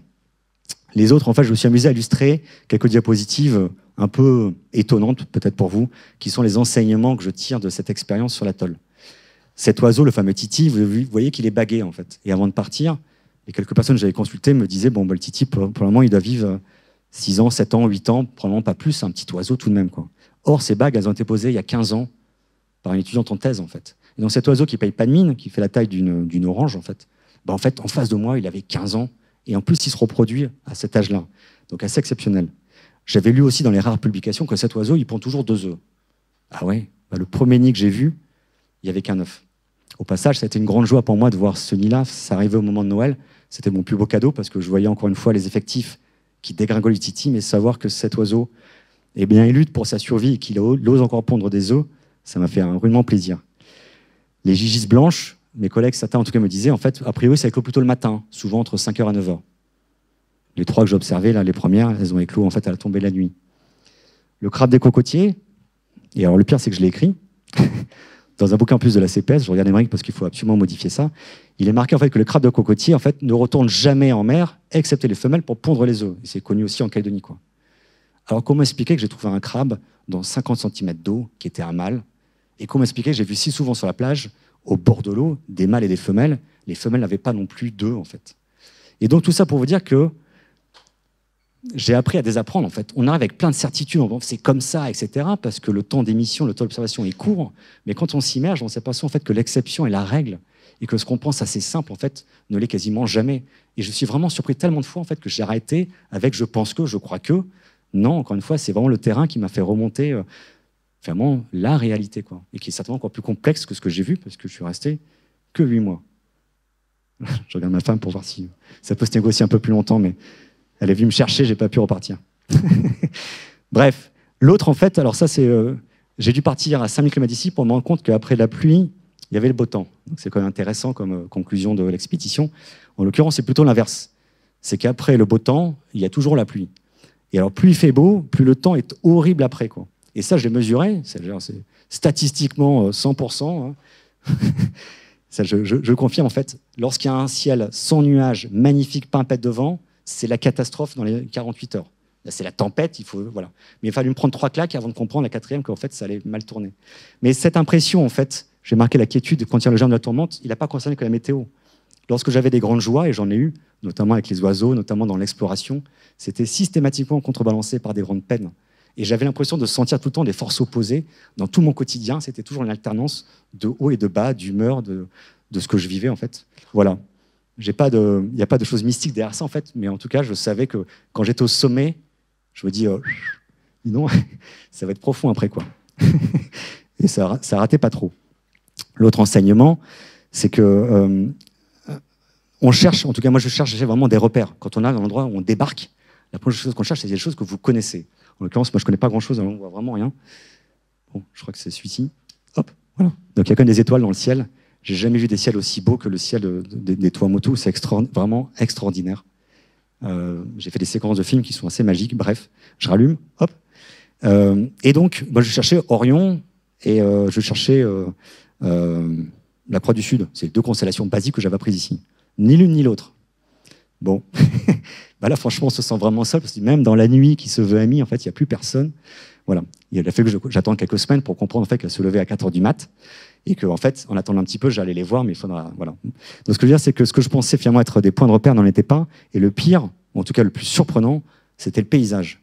Si je vous dis demain, quand vous vous réveillez, que la presqu'île de Nouville a disparu, que l'îlot-mètre n'est plus à sa place, ou que le Wentoro s'est évaporé, ça va vous faire vraiment bizarre. Vous imaginez la sensation. Ben, le matin, je me réveille, et ce banc de sable sur lequel je suis debout, en fait, est apparu. Voilà. Il y a 100 mètres de long, 7 mètres de large, des centaines, des milliers de tonnes de sable qui apparaissent comme ça, en fait. Et à l'inverse, une autre fois, en fait, une partie de l'eau qui disparaît, quoi. Et donc, ce qu'on prend comme un repère qui est le paysage n'en est plus un. Le repère, c'est le mouvement, en fait. Et c'est amusant, en fait. J'ai vraiment ressenti, je cherchais à m'accrocher à des choses qui se dérobaient systématiquement sous moi. Voilà. L'autre chose, c'est que dans mes différents métiers précédents, j'ai toujours appris à anticiper, programmer, planifier, tout ça toute la journée, cadrologie, tout ça. Et donc, j'étais dans le même mode. Je suis arrivé, je dis, bon alors, là, lundi, en fait, je vais faire le motu Tiromi, ensuite Karanga. Je mets 4 pièges à rat ici, après je mets les pièges caméra, etc. Et bien sûr, le jour où je me réveille, temps pourri, mais je ne me pose pas la question, j'y vais, quoi. J'ai prévu de le faire, j'y vais. Puis bien sûr, le temps devient de plus en plus noir, puis ça devient carrément l'horreur, mais je suis parti comme un con. Et donc, c'est compliqué de revenir. Enfin bref. Et donc, petit à petit, là aussi, il a fallu que je prenne quelques raclées. En fait, j'ai compris qu'il fallait m'adapter, en fait. Je veux dire, quand on est dans les éléments, on lâche prise totalement, en fait. En tout cas, si vous tenez prise, ça ne dure pas très longtemps, parce que c'est trop puissant, en fait. Voilà. Et finalement, on arrête... Non, je veux dire, il faut programmer, il faut quand même imaginer que... Mais il faut s'adapter et se dire qu'à tout moment, tout ce qui est prévu, en fait, va tomber à l'eau. Peut-être ça t'aura fait plaisir au moment où tu l'as imaginé, en fait, mais la réalité est différente. Et c'est là qu'apparaît l'imprévu. Et c'est là qu'apparaît, en fait, le miracle, quoi. Voilà, donc j'ai mis la photo d'un petit fou à pied rouge qui est né. Mais voilà, j'ai vraiment entendu un bruit minuscule. Il était à 3 mètres de hauteur, en fait, et juste un piou, comme ça, enfin, à peine rien. Et je me dit, c'est bizarre, ça vient d'où? Et puis, bref. Et voir ce poussin éclore, voilà, bref. Plein de choses comme ça qui étaient assez miraculeuses, mais parce qu'il fallait juste laisser le temps, en fait, au temps. Voilà, ça, c'est pas non plus une grande nouvelle. Là aussi, il y a des étoiles. Je vous les montre. Hein. Voilà. Donc, c'est vraiment des cieux extraordinaires. Mais on se sent tellement rien, en fait. Et si je reprends la phrase de mon ami Claude, c'est quoi? Il y a plus de grains de sable. Il y a plus d'étoiles dans l'univers que de grains de sable sur la planète Terre. Donc voilà, ça laisse penser, en fait, l'immensité. Et c'est vrai qu'honnêtement, ça relativise beaucoup de choses. L'autre point, c'est que je suis senti souvent très faible, très vulnérable. La barrière comme ça, là aussi, on voit pas hyper bien. Je ne vais pas à chaque fois faire on-off, mais il y a des grosses vagues. Et c'est tellement gros, les vagues, que ça fait des vibrations. Et c'est pas le son, c'est carrément, en fait, on sent mais la cage thoracique qui fait...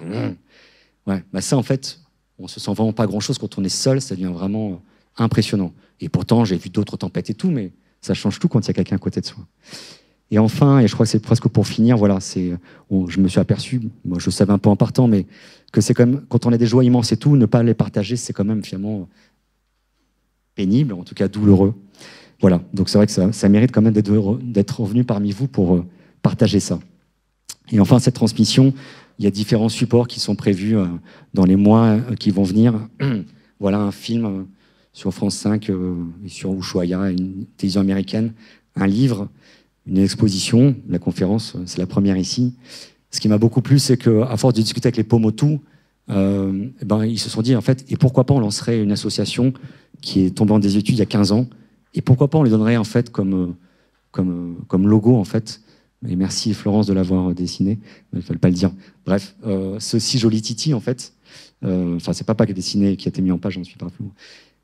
Et donc cette association, elle a été créée, ces statuts ont été validés au mois de janvier en fait par le haut-commissariat de la Polynésie française, et elle doit œuvrer pour des actions bénéfiques pour l'environnement et notamment la dératisation des îlots de cet atoll. Et donc c'est quand même assez fabuleux de se dire en fait qu'au-delà du blanc-bec qui débarque, qui fait son malin à faire des trucs scientifiques, derrière ça peut-être catalyser, en tout cas encourager des initiatives, et j'essaie de les porter encore un peu à distance pour qu'elles se réalisent bien. Enfin, ce projet, je veux dire, si c'est un projet de solitude, c'est vrai, 240 jours, c'était bien seul, bien que de temps en temps, Jaco est venu me dire bonjour, mais c'est un projet vraiment solidaire. Je n'aurais pas pu aller là-bas si je n'avais pas eu ma famille, les amis, tout ce qui m'avait aidé. Donc là aussi, j'espère que vous comprenez parfaitement le texte qui est ici. Bon, il y a le mot vaïné, en fait. Alors le premier, c'est la maman, la deuxième vaïné, c'est ma femme. Voilà, mais le reste, en fait, c'est les gens de la commune, ce sont le capitaine du bateau, c'est tout un tas de personnes et des structures qui m'ont aidé. Mais c'est également ici et ailleurs, en Polynésie, aussi en métropole, plein de soutien. Et merci mille fois et merci à vous d'être là. N'hésitez pas d'ailleurs à prendre la parole pour partager un petit peu ce que ça a été, des contributions diverses et variées. Voilà, donc ça, je remercie Guéno parce qu'en fait, l'avantage, c'est que même si j'oublie un nom, à mon avis, vous aurez du mal à le retrouver. Voilà, en tout cas, sachez qu'il y en a beaucoup et que la liste, je pense qu'effectivement, elle va descendre sous le vidéoprojecteur. C'était vraiment, enfin voilà, c'est un grand merci à vous tous pour votre soutien, pour l'intérêt que vous portez. Et puis j'espère encore que ce partage va vous encourager à un engagement également. Voilà, je m'arrête là, il est 15. Place aux questions.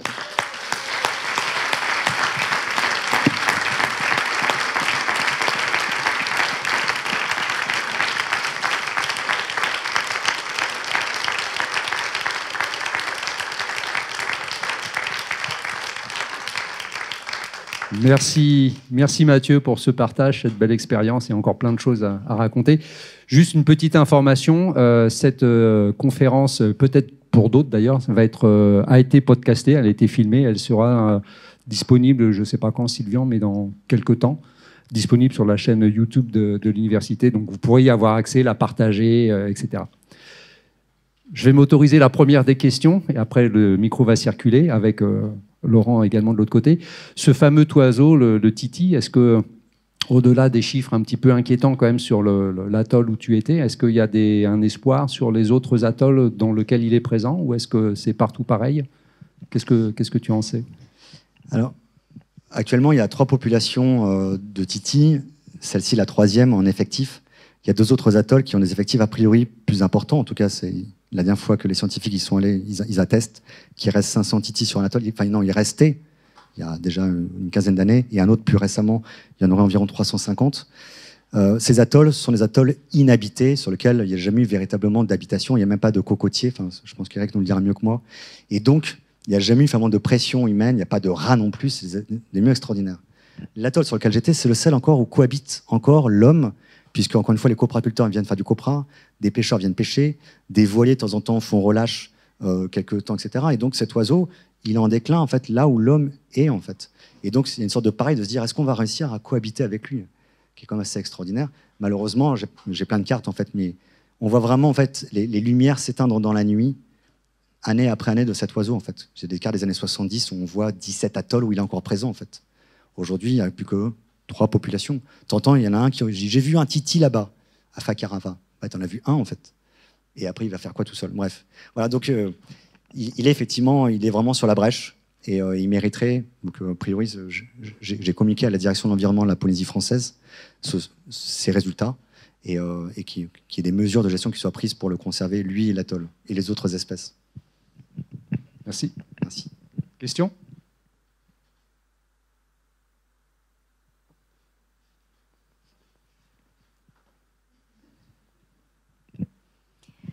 Bonsoir Mathieu, merci pour ce partage qui a un goût de pas assez. Tu te trouves trop long, mais moi je trouve que c'est toujours trop court.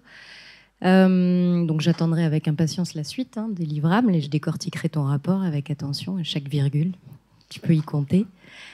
Je me suis dit en t'écoutant et en te regardant, tu as dit que tu t'étais observé toi-même, ta perception du temps, tes envies, les livres que tu lisais en fonction du moment où ça se passait. Et je me suis dit que tu t'étais toi-même mis en position d'être un sujet d'étude. Presque intéressant pour la médecine, que ce soit discipline psychologie ou discipline physiologie.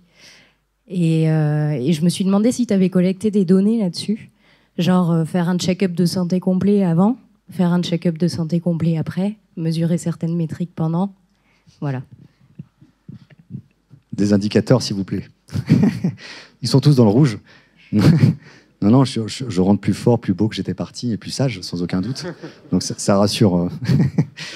Non, je sais juste que j'ai perdu un peu plus de 10 kilos, ça c'est une certitude, et que je reprends jour après jour. Non, j'ai pas fait de bilan à mon retour.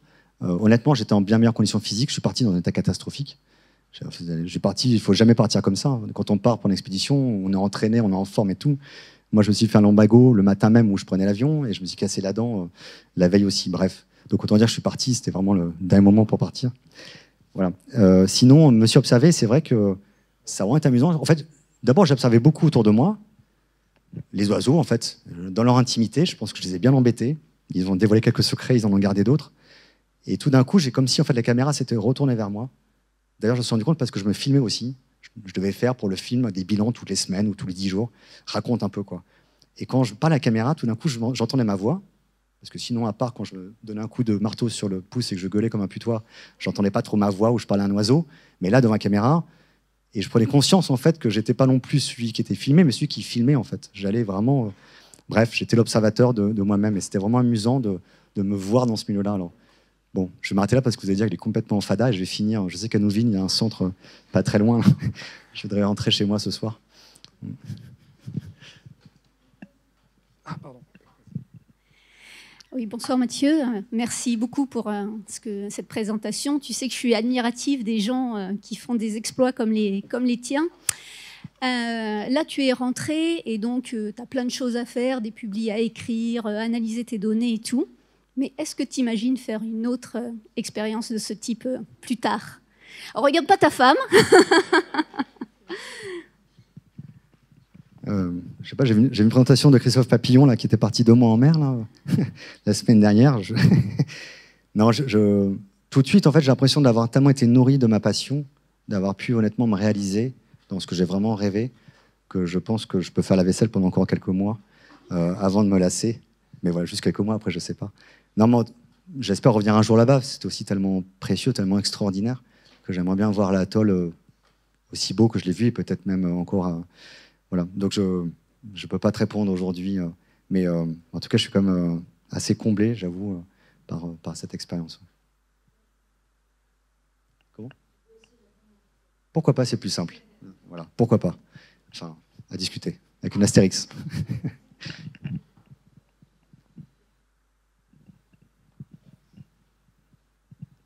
Tout le monde est scotché.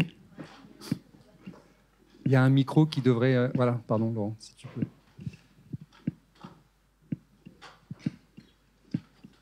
Monte encore. Là. Devant toi. Il est devant toi. Ah, il n'a pas de micro. Normalement, il y a un deuxième micro, pardon. Problème de... Il n'y a pas un deuxième micro ? Il y en a que 2. Pardon, c'est de ma faute.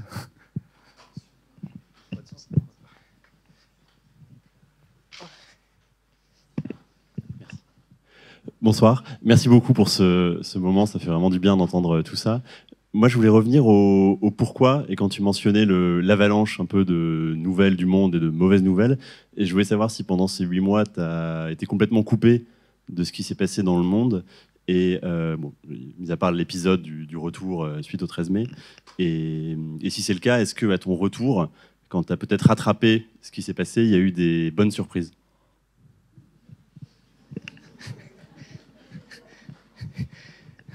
Alors, effectivement, j'ai été sevré d'informations.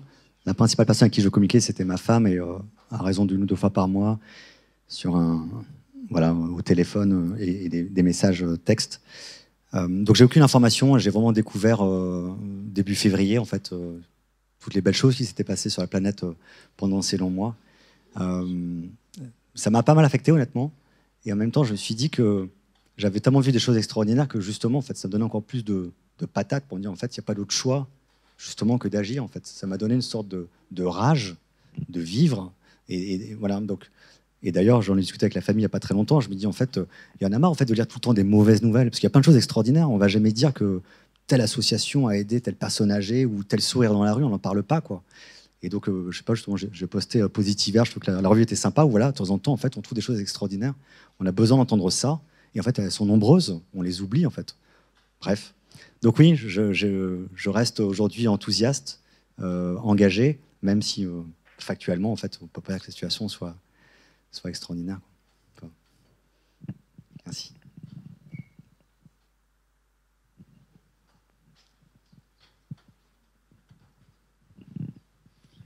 Salut Mathieu. Alors, je sais que tu as un souvenir en fait du rat d'Isier qui a été excellent. Donc, la question que tout le monde doit se poser aussi, c'est est-ce que tu as passé le pas sur ces îles? Est-ce que tu as mangé les rongeurs des Tuamotu?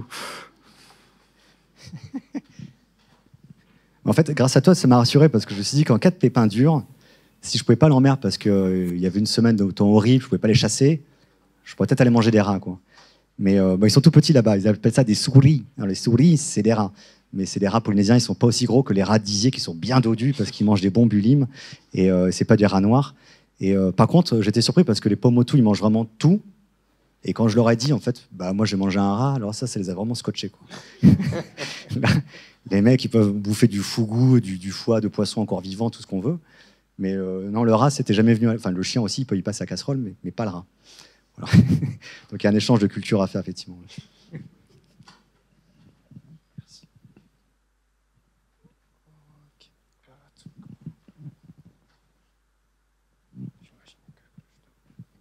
Hubert, faut pas lui passer. Du coup, moi aussi, j'avais également une question. Une question que voilà, je m'étais posée. C'est par rapport à votre étude de l'écosystème au niveau des récifs coralliens. Je voulais vous demander à quoi vous ont servi du coup ces mesures et comment du coup les perturbations dues à l'écosystème par rapport à votre étude sur le Titi vous ont permis concrètement, à quoi vous ont-elles concrètement servi vis-à-vis de ce projet avec le Titi? Merci beaucoup. C'est vrai que l'étude du milieu marin en tant que tel, en tout cas au niveau écologie, c'est-à-dire état de santé du récif, j'ai étudié les poissons, les invertébrés et le fond, donc les coraux, l'habitat. Il n'a pas de lien direct avec le Titi, sinon que les oiseaux qui sont abondants sur les îlots lâchent leurs fientes sur les îlots, qui ensemencent, qui sont de l'engrais en fait, de la dynamite pour la végétation, qui pousse extrêmement bien là où il y a des oiseaux. Et cette végétation, elle retient par son réseau racinaire le sable et donc l'habitat des oiseaux en fait. Donc il y a quand même un lien entre oiseaux, îlots, etc. Bon, le Titi, c'est pas celui qui en fait les plus grosses fientes vu son gabarit. J'ai jamais vu faire une fiente. J'ai cherché mais j'ai pas trouvé. Sinon le reste, les autres problèmes. Donc là, ça m'a servi plutôt à comprendre dans quel état de santé le récif et à quel point en fait il y a quand même 30% du récif. Moi, j'ai fait quand même 4 transects de 400 mètres. J'ai mesuré 400 colonies coralliennes. 30% qui dégagent sur un seul épisode. Ça laisse quand même... ouais, je me dis, il ne faudrait pas qu'il y ait un deuxième réchauffement cette année, sinon ça va vraiment être compliqué pour l'atoll, quoi. Voilà, le récif, quand même, d'un atoll, c'est lui qui permet la survie de l'atoll, hein. L'atoll, je veux dire, c'est quand même un anneau de corail posé sur l'océan. Si le récif meurt, l'île disparaît. C'est aussi simple que ça, en fait. Pourquoi? Parce que le corail vivant en fait, fournit les matériaux, c'est-à-dire que le corail est vivant, les lames, les grosses houles viennent le cisailler, le sectionner, ça fait des graviers qui forment du sable et qui nourrissent ces îlots. Mais si ce corail à l'extérieur meurt, c'est terminé en fait. Voilà. Donc le Titi doit sa survie en fait, finalement, de manière un peu indirecte au bon état de santé du récif. Mais j'ai surtout étudié le Titi, en fait, encore une fois, les pressions, rats et incendies, son habitat, la végétation et le littoral, l'érosion. L'érosion qui est liée à des houles, dont je mesurais la hauteur des vagues, et aussi à des courants, bien sûr. Merci beaucoup. Bonsoir. Moi, ma question, ça se portait par rapport à la météo. Est-ce que vous aviez accès aux prévisions météorologiques ou pas du tout? Oui, j'avais 2 moyens d'accéder à la météo. J'avais via mon boîtier satellite, j'avais une toute petite application. J'envoyais en fait une demande pendant 2 mois à la météo à 3 ou 5 jours. Ils m'ont envoyé une mini-carte, la taille d'un timbre-poste, mais vraiment un timbre-poste, avec genre la surface demandée, et puis des flèches qui indiquaient la direction à la force du vent, quoi, des vecteurs en fait. Sauf que ça, c'était pour 200 ou 300 km. Il n'y a aucun phénomène localisé. Alors, s'il y a un cyclone qui passait, j'aurais vu les flèches grandir, devenir rouges, etc. J'aurais compris. Mais c'était assez peu fiable. Et j'avais un ami qui était à Tahiti et qui m'envoyait 1 à 2 fois par semaine un extrait du bulletin en fait, de Polynésie. Mais là aussi, c'est assez rigolo parce que c'est tellement immense, la Polynésie. Hein. On sait que c'est plus grand que l'Europe. Hein. Ça va du Portugal jusqu'à Moscou. C'est ça la surface. C'est 5 millions de kilomètres carrés. C'est beaucoup plus grand qu'ici. Et donc, la météo, ils disent Tuamotu du Nord, vent nord-est et je ne sais pas quoi, à grains éparses. Tuamotu du Sud, alizé faible. Bon, pas de bol, moi j'étais au centre déjà, donc je ne sais jamais si j'étais au nord ou au sud. Et puis là, c'est la météo pour 1700 bornes. Donc je veux dire, c'est comme si je vous donnais la météo effectivement du Portugal jusqu'à, je ne sais pas, la Belgique.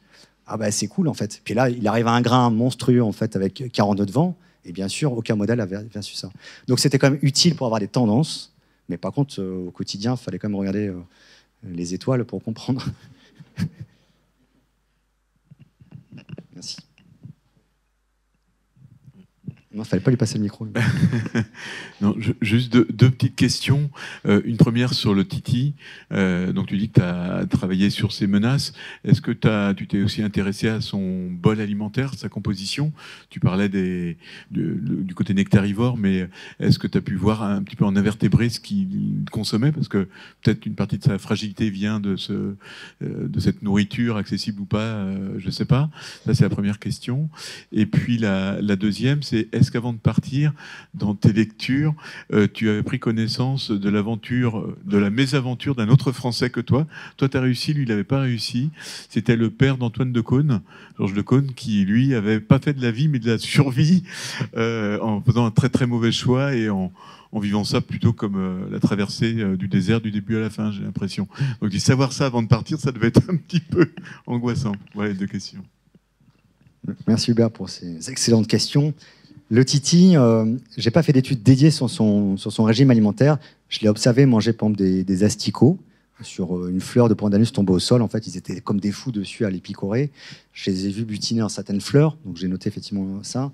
Et j'ai collecté de nombreux invertébrés au sol par des pitfalls, trappes, bref, et puis des assiettes. Ce qui m'a permis d'avoir une image un peu de la biodiversité, mais sans savoir en fait si c'est ceux-là qui mangent comme insectes ou pas. Donc j'ai comparé sur des motos qui sont anthropisés parce qu'il y a le feu là-bas, parce qu'il y a des rats, avec les motos qui, eux, ne l'étaient pas, préservés du feu et sans rats, pour voir si est-ce que déjà il y a des variations au niveau de la faune, l'entomofaune, la faune en insectes. Et après, je ne sais pas ce qu'ils consomment. Eric m'avait suggéré en fait d'analyser dans les fientes si on trouvait des élytres, etc. Mais je n'ai jamais vu faire des fientes. Ça fait 8 mois que je l'ai coursé. Et ben, je sais pas, il doit faire ça la nuit, j'en sais rien. Voilà.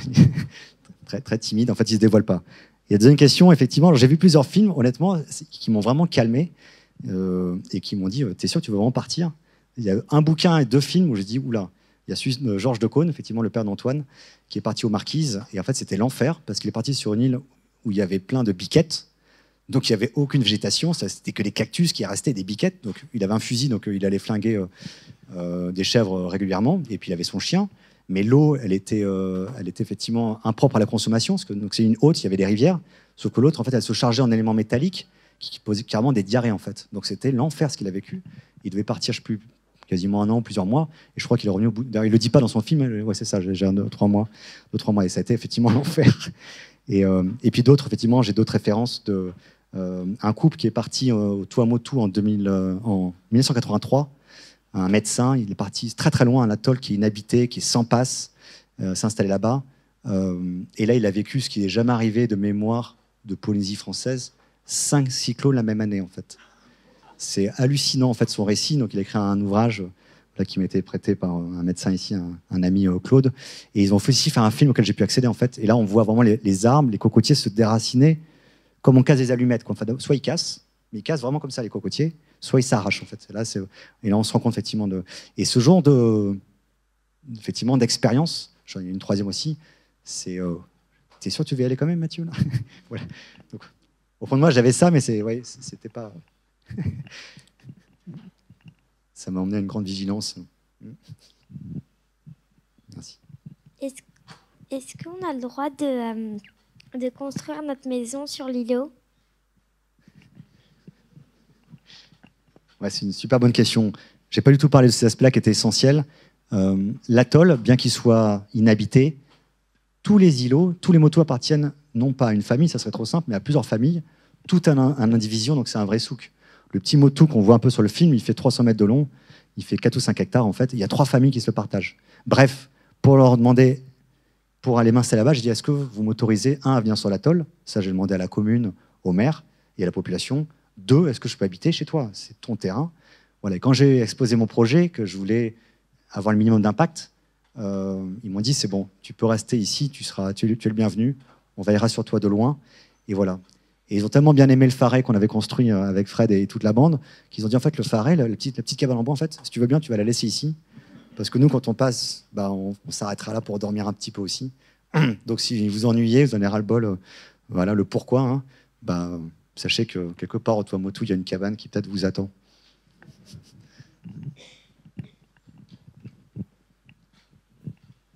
Salut Mathieu, merci pour ton très bon exposé.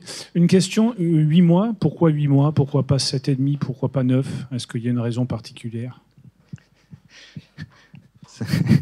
Ça s'appelle un compromis. C'est un mot important en ce moment. Je ne sais pas si j'ai besoin d'en dire plus.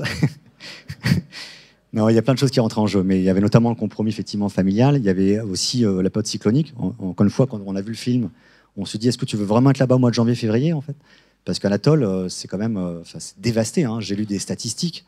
1903, 500 morts au Tuamotu sur un atoll. C'est en fait que toute la population, elle a été balayée par les vagues en fait. Voilà. Bon, aujourd'hui, on a des modèles qui nous permettent de savoir à l'avance où passe le cyclone. Enfin, ça donne quand même l'idée, quoi. Voilà. Et donc, je voulais éviter. Donc, j'ai dit, bah, je pars en avril, comme ça, je reviendrai en décembre pour Noël. Ça sera la bonne période. Et puis, comme je suis revenu en Nouvelle-Calédonie, j'ai décalé d'autant l'échéance. Et donc, je suis revenu qu'en février. Et je me suis dit, bon, avec mon petit modèle, et puis ma femme pourrait quand même m'informer, ou le collègue de Tahiti, s'il y a un cyclone, je saurai. Et sachant qu'il faut une journée de bateau, j'arriverai à revenir à terre. Voilà. Mais donc, c'est vrai que ces 8 mois, ça permettait aussi d'éviter la saison, qui est aussi hyper chaude, hein. Un mois de février au Tuamotu, c'est le steak grillé. Hein, là, c'est réglé. Hein, c'est les UV à 300%. Enfin, genre, on n'arrête pas à ouvrir les yeux à 8 h du matin. Hein, c'est vraiment impressionnant. Donc, l'hiver est quand même un peu plus agréable, quoi, bien qu'il y ait beaucoup de vent. Yves, il y a aussi une question qui est en bas, là, que je sais qu'il y a. Mais je serais bien resté un peu plus longtemps quand même. C'était qui? Hop, on va y arriver.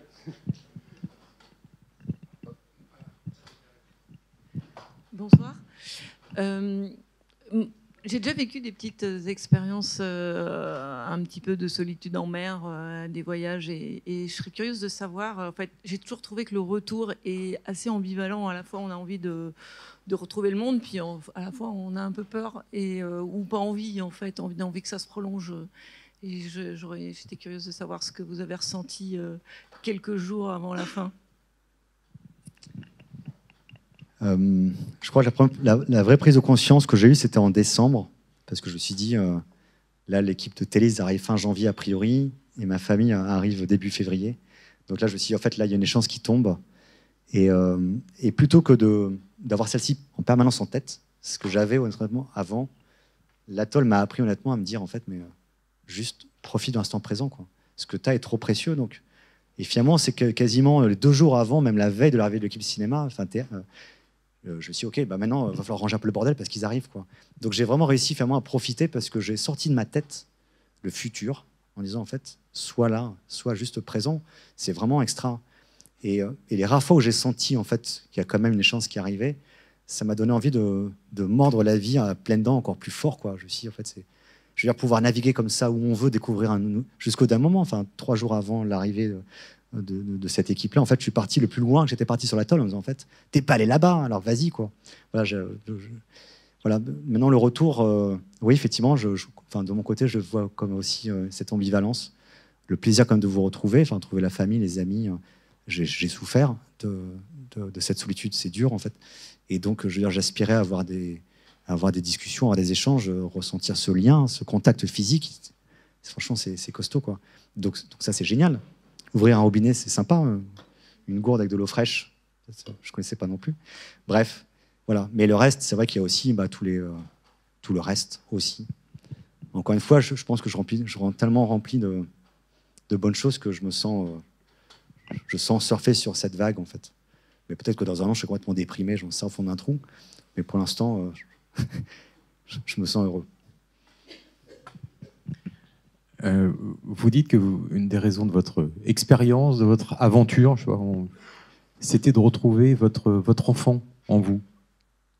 Retrouver l'enfance en vous. Vous avez trouvé quoi, alors? J'ai retrouvé... en fait, je pense que comme tous les gamins, quand j'étais petit, j'avais dit à ma mère à 10 ans, je voudrais être océanographe.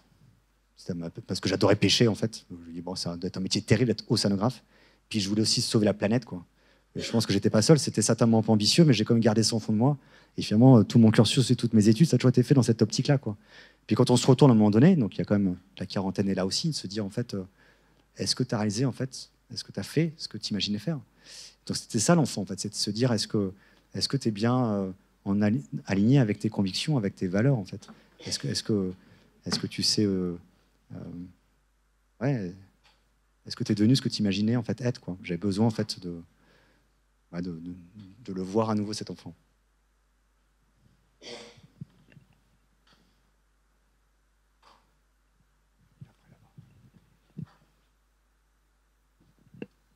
J'ai deux questions, Mathieu.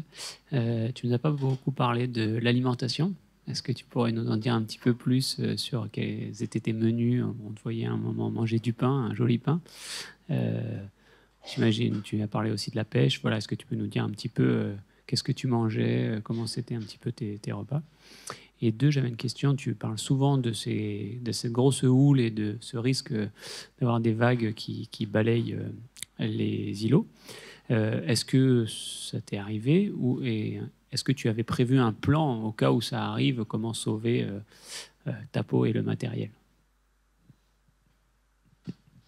Oui, l'alimentation, c'est un poste que j'avais mal évalué à mon départ. J'avais juste raisonné bêtement entre disant il faut des glucides, des lipides et des protéines. Ok, bon, une fois qu'on sait ça, il faut savoir combien est-ce qu'il faut pêcher, combien est-ce qu'il faut que j'emporte, puisque tout ce qui était protéines animales venait du lagon ou de l'îlot. Donc pour parler clairement, j'ai pêché beaucoup de poissons. J'ai pêché des crustacés, des langoustes et des crabes de cocotier et d'autres crabes. C'était ça mes protéines animales. Et végétales, c'était ce que j'avais emporté. Donc j'avais des lentilles, des pâtes, du riz, boulgour, bref. Et sur place, il y avait du pourpier, principalement en fait, comme plante. Il n'y avait pas d'algues qui se consomment. Il y en avait, mais il n'y en avait pas dans l'atoll, je n'en trouvais nulle part. Voilà, donc c'était quand même vachement dépouillé. Bon, bien sûr, il y avait du coco, ça c'était quotidien en fait. Hein. Je mangeais tous les jours des cocos secs. Et j'en buvais aussi pas mal, et c'était vraiment chouette comme boisson et comme aliment, c'est comme riche en fait en lipides. Voilà. Donc là où je me suis planté en fait, c'est que c'est quand même franchement monotone. Je veux dire un repas comme ça, quoi. C'est que ça en fait. Et puis rien ne se garde. Un poisson, le lendemain, il est pourri. Le riz, il est pourri aussi en fait. C'est-à-dire que tous les jours, il faut cuisiner au feu de bois, ce qui était un truc harassant en fait. Matin, t'as envie de prendre un thé. Bah, dans 40 minutes, tu l'auras en fait. Tu auras fait ton feu de bois, tu auras fait sécher ton bois parce que le bois il a plu pendant 3 jours. Enfin, c'est un vrai beans. Alors, quand je suis revenu ici, en fait, j'ai vu Gabi qui est pas là ce soir, qui m'a donné pas mal de conseils. Il m'a donné un petit poêle, ça s'appelle ça Rocket Stove, un poêle express. Ce qui est génial en fait, c'est juste moi, je sais pas comment dire, un cube en fait en métal qui crée en fait une aspiration d'air et on rentre dedans en fait une feuille de palmier. Or, j'avais plein de feuilles de palmier et ça flambe tout de suite. Et donc, je pouvais quasiment faire bouillir de l'eau aussi rapidement qu'avec du gaz. En fait, c'est devenu absolument génial. Ça a changé ma vie, quoi. L'autre chose, c'était le goût. Parce qu'un poisson, bon, un jour, c'était le perroquet, l'autre jour, c'était le poisson hantin, le troisième jour, c'était le mérou. Ok, mais après, c'est quand même, on tourne aussi là-dessus, quoi. Mais sauf que quand on met des épices, quand on met un peu de cumin, quand on met du gingembre, quand on met une petite sauce dessus, etc., en fait, ça change tout, quoi. Il y a aussi les cuissons. Par exemple, le poisson salé, c'est super bon dans les lentilles.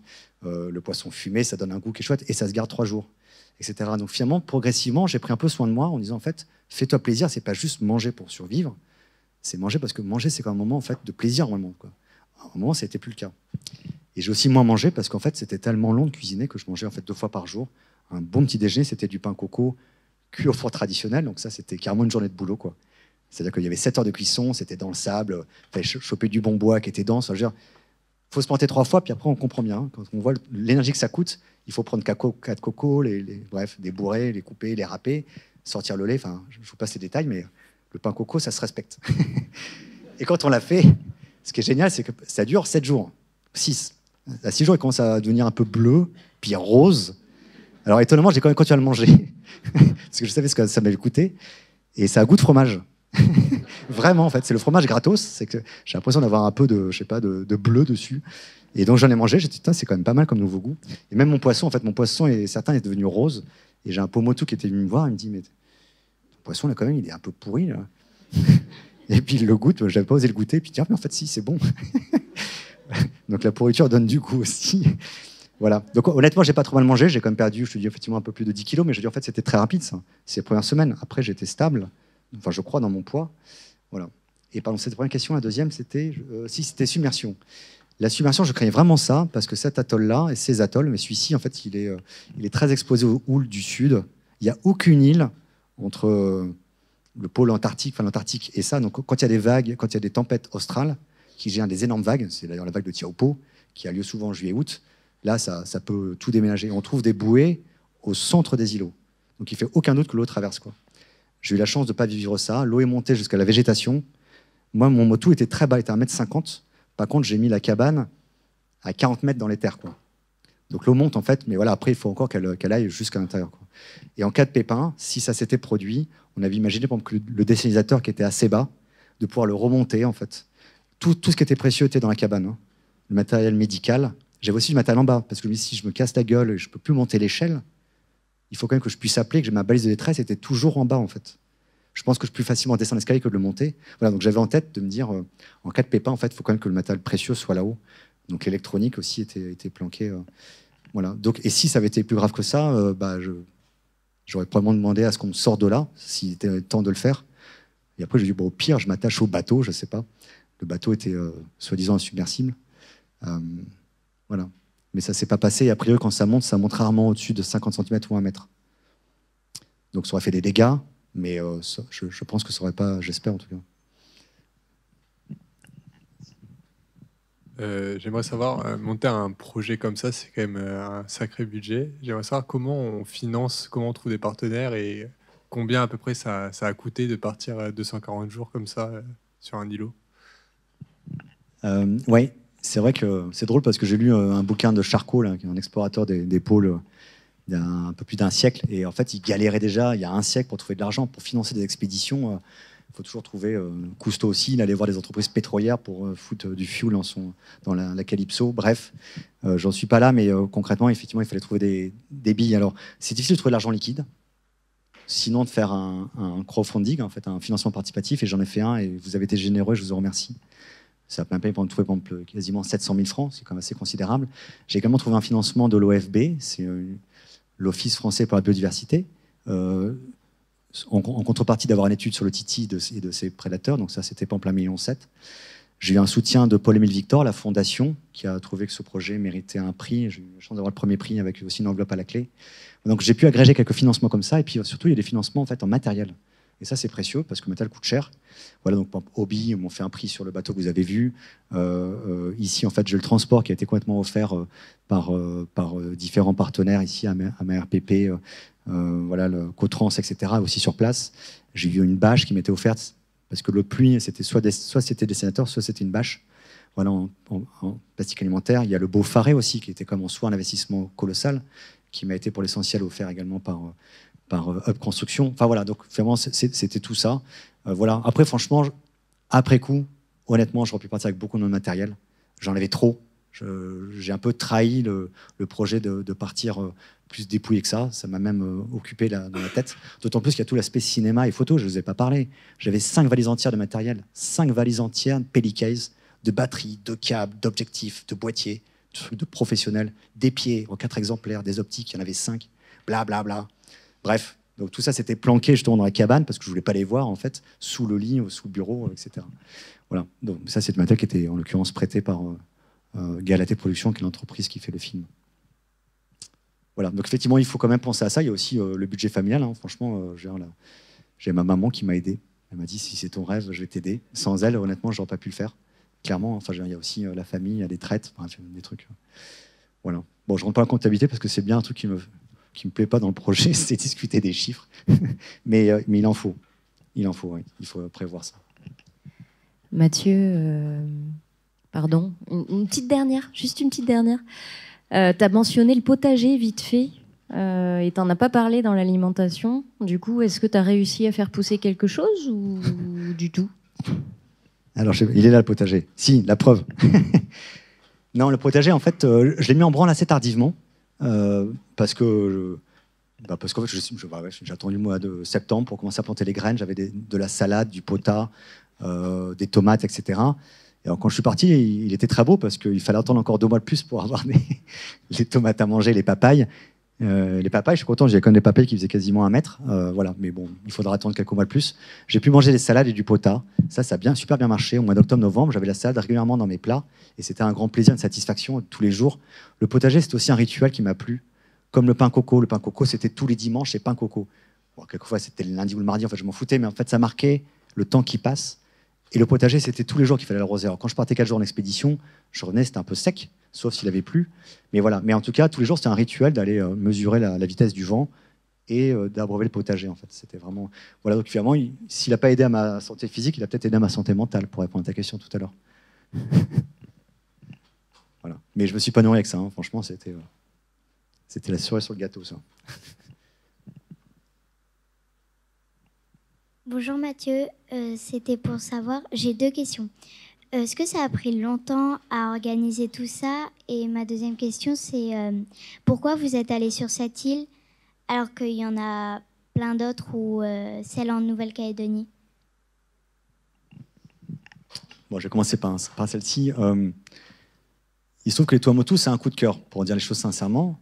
Quand j'étais jeune, à l'époque où Yves, on se connaissait, je suis parti faire un stage en fait, d'études en Polynésie française et je rêvais de voir ce que c'était qu'un atoll parce que j'étais à Moorea, qui était une île haute, qui était magnifique, mais un atoll, pour moi, c'était l'île au trésor, quoi. C'était du sable, en face, c'est le lagon, et dans le dos, c'est l'océan, et dessus, il y a des petits plumeaux qui sont les cocotiers, et dans le lagon, c'est merveilleux de vie, quoi.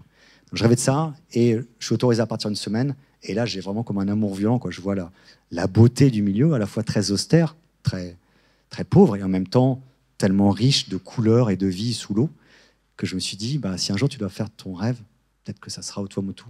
Et finalement, on a voyagé dans le Pacifique avec la famille, etc. Et c'est toujours ces îles-là qui m'ont vraiment attiré. Voilà. Et la différence entre la Calédonie, où il y a aussi des îles et il y a aussi des bancs de sable et des atolls, c'est que là-bas, il n'y a pas de tiques, on en parlait. Ici, il y a des îlots en fait, où c'est damétique, c'est l'enfer, ça devient vraiment un enfer. L'autre point, en fait, c'est que là-bas, il pleut quand même pas mal. On peut se nourrir de coco, en fait. Sur les îles ici, si vous sortez dans en tout cas, le Grand Lagon Sud, c'est mortel. On ne peut pas vivre sur un îlot du Grand Lagon Sud. Il n'y a rien, en fait. Là-bas, il faut de l'ombre, il faut de la végétation, etc. quoi.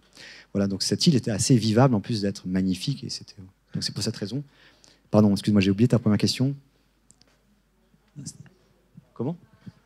Le temps de préparation. Ah oui, dans la tête, c'est à peu près, je sais pas, 40 ans. Et concrètement, je pense que la mise en œuvre, c'est-à-dire, ça m'a pris à peu près 1 an et demi. Je pense après un peu 18 mois, je dis en fait, ok, maintenant tu commences à chercher des contacts, tu vas voir, tu choisis l'atoll, il faut aller voir les gens là-bas, il faut aller voir la commune, commencer à penser aux besoins, le matériel, blablabla. Voilà. Et ça s'est arrêté la veille du départ, quoi. Ça a été vraiment 1 an, puis c'est monté en crescendo, quoi. Au début, ça va, puis après, on sent le départ approche. Merci.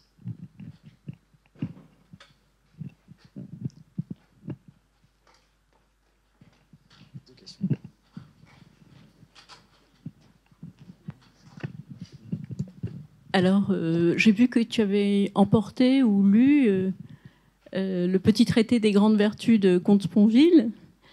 Et je voulais savoir si, justement, tu as eu des moments, quand même, où tu pouvais te livrer à une réflexion philosophique, une méditation, et si justement, ta philosophie de la vie s'est transformée par rapport à cette expérience. Est-ce que tu reviens enrichi de quelque chose qui t'échappait avant?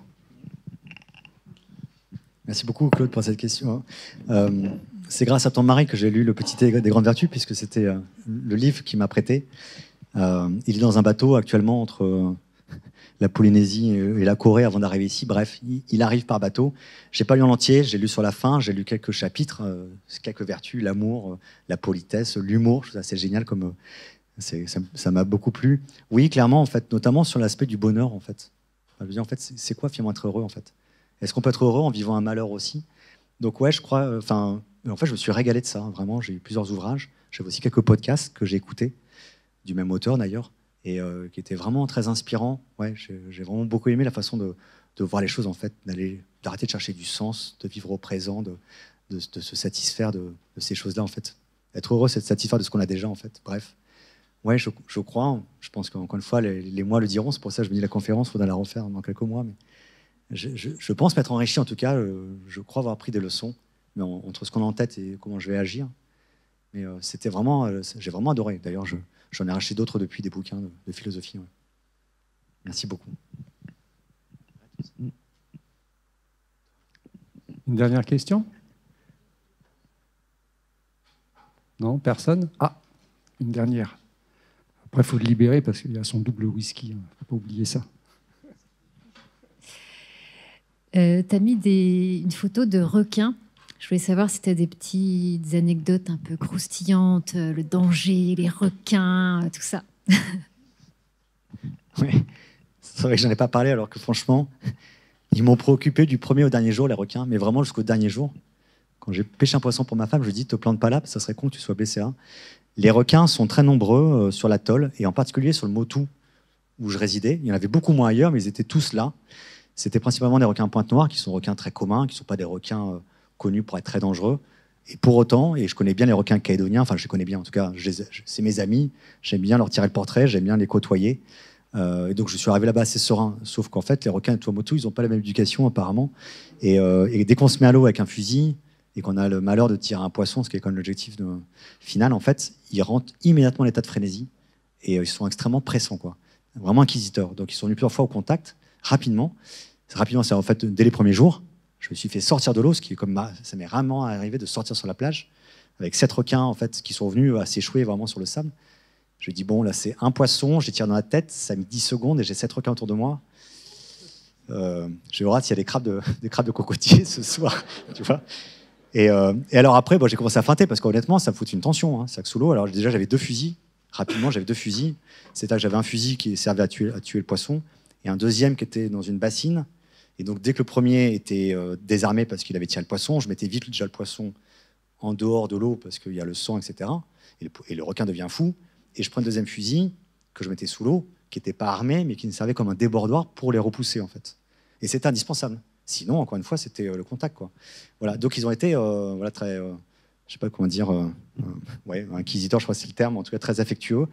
Ça s'est jamais mal passé pour autant. Et si je chassais pas, il n'y avait jamais aucun problème. Ils venaient proches. Et ce qui m'allait bien. Mais en chassant, ça change absolument tout. Ils sont venus jusqu'au bateau. Enfin, voilà. Et même les Pomotou, hein, ils m'ont dit, quand ils sont venus me chercher, ils m'ont dit, mais ils sont coriaces comme ça, ici, les requins. Les mecs, ils ont pêché à la ligne, comme ça. Le requin, il a bouffé le poisson et après, il a même bouffé la bulle, c'est-à-dire le bouchon, en fait. Il a tout dévoré. Ils ont fait un deuxième essai, à l'aller aussi. Voilà. Et le maire qui m'a aussi déposé sur l'atoll en avril, il y a 1 an, il m'a dit, Mathieu, quand tu traverses le petit banc de sable que vous avez vu, là, ce genre de truc, là, entre 2 motus, surtout, tu as toujours un bâton. Parce que les accidents des gamins qui rentrent de l'école et qui traversent les différents motos comme ça et qui se font bouffer la cheville, c'est fréquent. D'ailleurs, 1 an et demi avant, il y avait un gars qui s'est fait dévorer effectivement comme ça. Voilà, ils sont toujours là, c'est quand même un peu déroqué, quelquefois un peu enragé. Voilà. Et après, la feinte aussi que j'ai compris des mois, c'est en fait d'aller vers eux de manière assez agressive. En fait, il faut prendre confiance en soi. Hein. C'est un moment de dire, en fait, il y en a marre de me faire choper mon poisson, ou en tout cas Et donc, dès que j'en voyais, en fait, je fonçais sur lui comme un dératé, avec l'attention vraiment mauvaise, en pointant mon fusil vers lui. Et là, il dit, mais qu'est-ce qui lui prend? J'en sais rien. Enfin, quoi qu'il se passe, il se dégageait, en fait. Et donc, finalement, en fait, je devenais... voilà. C'est moi qui venais dans un état frénétique à la fin. Voilà, donc j'ai réussi à manœuvrer comme ça, il ne s'est rien passé. J'ai jamais eu de blessure, mais ça aurait pu arriver, honnêtement, et j'étais hyper vigilant là-dessus. Voilà. Mais ça fait des belles images. Ah, une dernière là-haut. Allez, Laurent, c'est toi qui as la dernière question, alors. Reste là, c'est moi qui viens.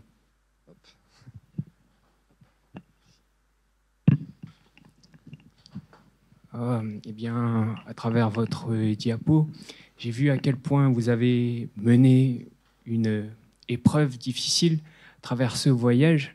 Qui plus est, ça m'a grandement inspiré. Et j'aimerais savoir comment vous aviez fait, comment vous aviez fait pour tenir le coup, pour surmonter justement ces épreuves, et comment vous avez pu faire ceci. Voilà. Bon, bah c'est chouette de finir sur une telle question. Je ne sais pas, c'est difficile d'y répondre. Il y a des moments qui ont été vraiment très difficiles. Le plus dur de ce que j'ai vécu, c'était la solitude, qui m'a prise au dépourvu plusieurs fois. Ça, je ne me suis pas du tout aperçu que soudainement, elle surgissait comme une bête féroce et elle me prenait aux tripes. Et là, j'étais vidé, en fait. Et de constater, finalement, il n'y a rien d'autre à faire que de se dire, en fait, là, ça ne va pas du tout, quoi. Ça n'a jamais été très long. Et les remèdes que j'ai trouvés, ils ont été plusieurs, enfin multiples. La première, c'était l'action. Quand ça ne va pas, en fait, tu te bouges. Tu vas prendre ta hache, tu vas couper des cocos, tu vas placer des pièges, tu vas bricoler, tu vas pêcher. Voilà, ça c'était vraiment le faire. Donc, c'est-à-dire s'occuper, de surtout pas s'ennuyer. Et les Pomotou m'avaient dit, hein, quand ils s'ennuient, en fait, ils vont dans les déferlantes récupérer des coquillages et faire des colliers. En fait, c'est jamais perdu d'attraper des coquillages. Voilà, donc ça c'est leur occupation. La deuxième, c'est un peu plus tardivement, c'est l'écriture. J'en ai pas parlé, mais j'ai quand même beaucoup écrit. J'ai écrit environ 150 pages d'un carnet de bord que je tenais. Pas quotidiennement un jour, mais plusieurs fois par semaine. Et mine de rien, écrire, c'est déjà prendre du recul par rapport à la situation, en fait. Et c'est de savourer, en fait, toutes les choses bien qui se sont aussi passées. Et filmer ou écrire, plusieurs fois, ont été des aides précieuses parce que c'était comme parler à un ami, en fait. Puis je me suis dit, ce que j'écrivais là, un jour, vous l'aurez entre les mains. Et donc, je suis en fait le partage que je ne peux pas faire tout de suite. Il est décalé, il est reporté, mais il se fera, en fait. Et voilà. Et puis le lendemain, ça allait mieux et c'était reparti, quoi. Mais clairement, il y a vraiment des phases...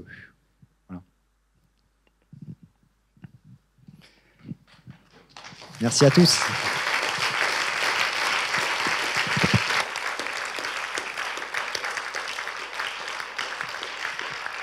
Merci Mathieu. Une dernière anecdote que Mathieu m'a livrée, c'est qu'il était en manque de chocolat aussi. Ah oui, c'est vrai, dans la nourriture, il y avait 1 kilo de chocolat, mon palais de 1 gramme. Donc, et j'ai tellement économisé mes ressources qu'à la fin, il restait du chocolat, j'étais dégoûté. J'ai apporté du chocolat Tahiti, bref. Et l'autre point, peut-être pour faire une transition, mais pour la suite, ceux qui n'ont pas pu assister, si vous avez des amis qui voulaient venir, ou la famille, etc., Bastien, en fait, et son équipage nous reçoivent sur leur bateau pour une conférence similaire ou différente. Vous me direz quel format qui vous va bien. Le 6 mai, a priori, c'est un mardi. Je sais pas, il y aura des publications qui sortiront. Ouais, bref, en tout cas, si vous dites ils n'ont pas pu être là parce qu'il y avait piscine, je ne sais pas. Et ben, il y a une deuxième chance dans un mois, en tout cas. Bref. Merci Bastien en tout cas d'accueillir. Merci beaucoup.